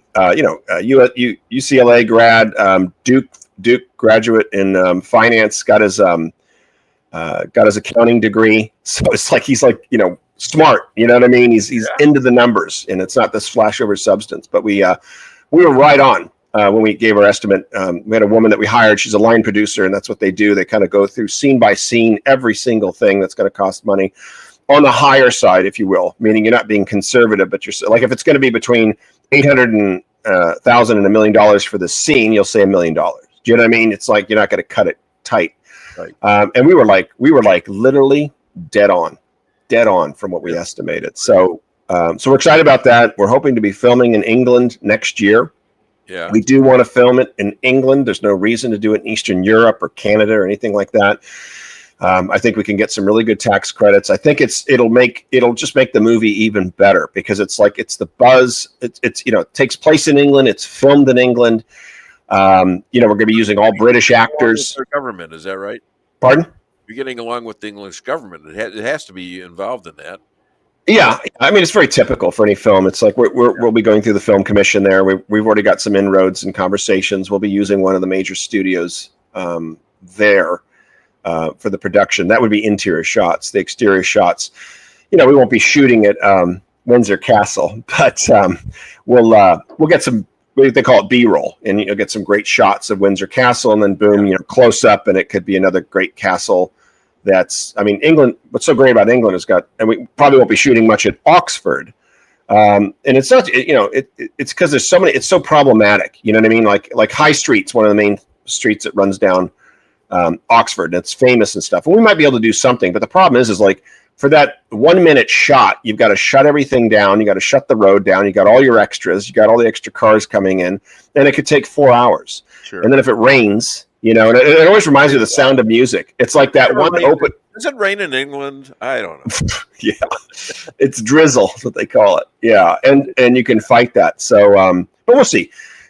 As many authentic shots as we can, we will. And I think the idea of filming there in England will be fantastic. We're going to be using mostly British actors. While we're filming, what are you going to be doing? Not much, really. I would be a co-producer on it because this is my project. This is my baby. What about a director? Are you going to have? Yes, yeah. We're looking right now, and technically, we're looking at a couple of what you would consider A-list directors. And it's very specific. The directors that are used to number one, book adaptations into successful films. Right. They're good with sort of bigger budget, fast-paced action adventures. Okay. And I'm not talking like the Avengers and that kind of crap. Yeah. And number three, which is really important, they're good with kids. You wouldn't get the director of the new James Bond series, to do Britfield Lost Crown. Where you might have a lot of the fun and the action and the pacing.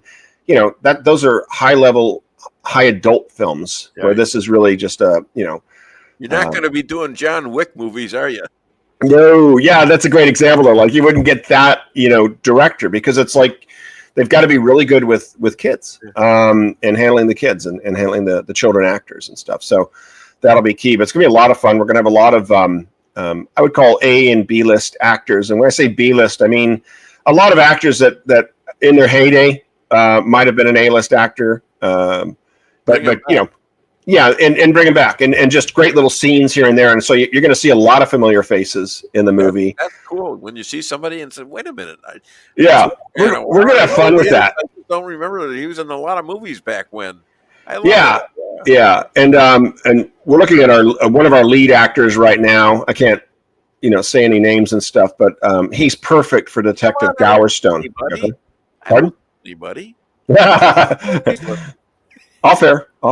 And then Thomas Sayre will be, two, because you're asking about the ages and stuff. I mean, Thomas Sayre in the movie are 12 years old in movie one. And these movies will be filmed relatively back to back, if that makes sense, meaning there's not going to be a 2-year delay. Well, it's like there might be a 3 or 4 month delay, and then boom, we're in France and we're filming the second one. You have to have a pretty big advertising spending on it too, don't you? We will. That would be P&A, and that would come from the distributor. And you're going to be in movie theaters. Yes. Are you going straight to how we use that and going to the other Netflix and things like that? Eventually, no. We would open in theaters. We'll be. Our goal is to be launching or opening in November 2027. And that might sound like that's pretty far away, but it isn't. No, I know. Because I'm going to be doing an 18-month worldwide tour to promote the book series and the movie. I mean, this is going to be the biggest. Cool. In my opinion, it'll be the biggest movie promotion in history. We are going to have. I think what we're going to be doing is bringing back the days of great classical movies, great family films, and the idea of real blockbusters, and saving the whole industry. Setting a new example. Yeah. Either do it right or go woke, go broke. Right. But I mean, do it right or go bankrupt. And Hollywood basically is bankrupt. They've been bankrupt. I mean, look at these films that are coming out. Saving this to save the world. I like that. There you go. You like it. But a great example of this, are we running up against the hour? Great example of this is, movies need to do between 3 to 5 times their budget to break even. And so you had the last Mission Impossible, $400 million budget. Are you out of your mind? For what? And it did $600 million at the box office. Can you say tanked? Good luck getting that money back. And we're seeing that trend in Hollywood. And it's like even with the new Fantastic Four, it's done $500 million, but it's $250 million budget, and then probably another $100 million in P&A, which would be the marketing. The budget isn't the marketing; it's just the budget for the film. My wife Lisa loves old movies, and when they're going to the credits, it's just there's only one person for makeup. Look at that. So there's got to be the sometimes the movies themselves take the credits take longer than the actual movie. It's ridiculous. Yeah, everybody and their mother, they're getting paid. I know. Everybody and their mother getting paid. The unions too. Good luck with that. So, well, thank you so much. I think we're coming up against the hour, but yeah. So, other than Dave Weinbaum Show, where can people find you and buy your books? Yeah, the best thing to do is to go through the website. It's an award-winning website, Britfield.com. It's great. If you buy the books through the website, I'm still signing them, and I will not be doing that within 2 weeks because I'm so busy. I've been doing that for years, and it's been fun. And, they're great Christmas gifts, they're great holiday gifts, they're great graduation gifts, they're great back-to-school gifts.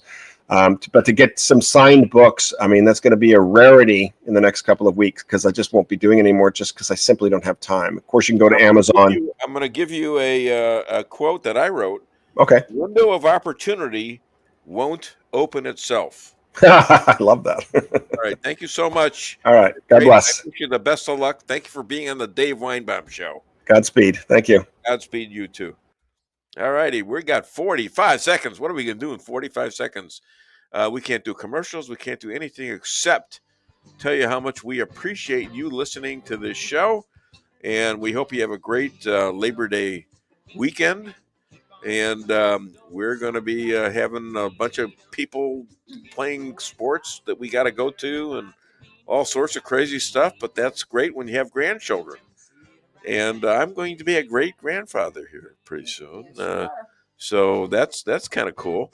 So listen, thanks a lot for everything you guys do to watch this show or listen. I'll be back with another edition of the Dave Weinbaum Show next Friday.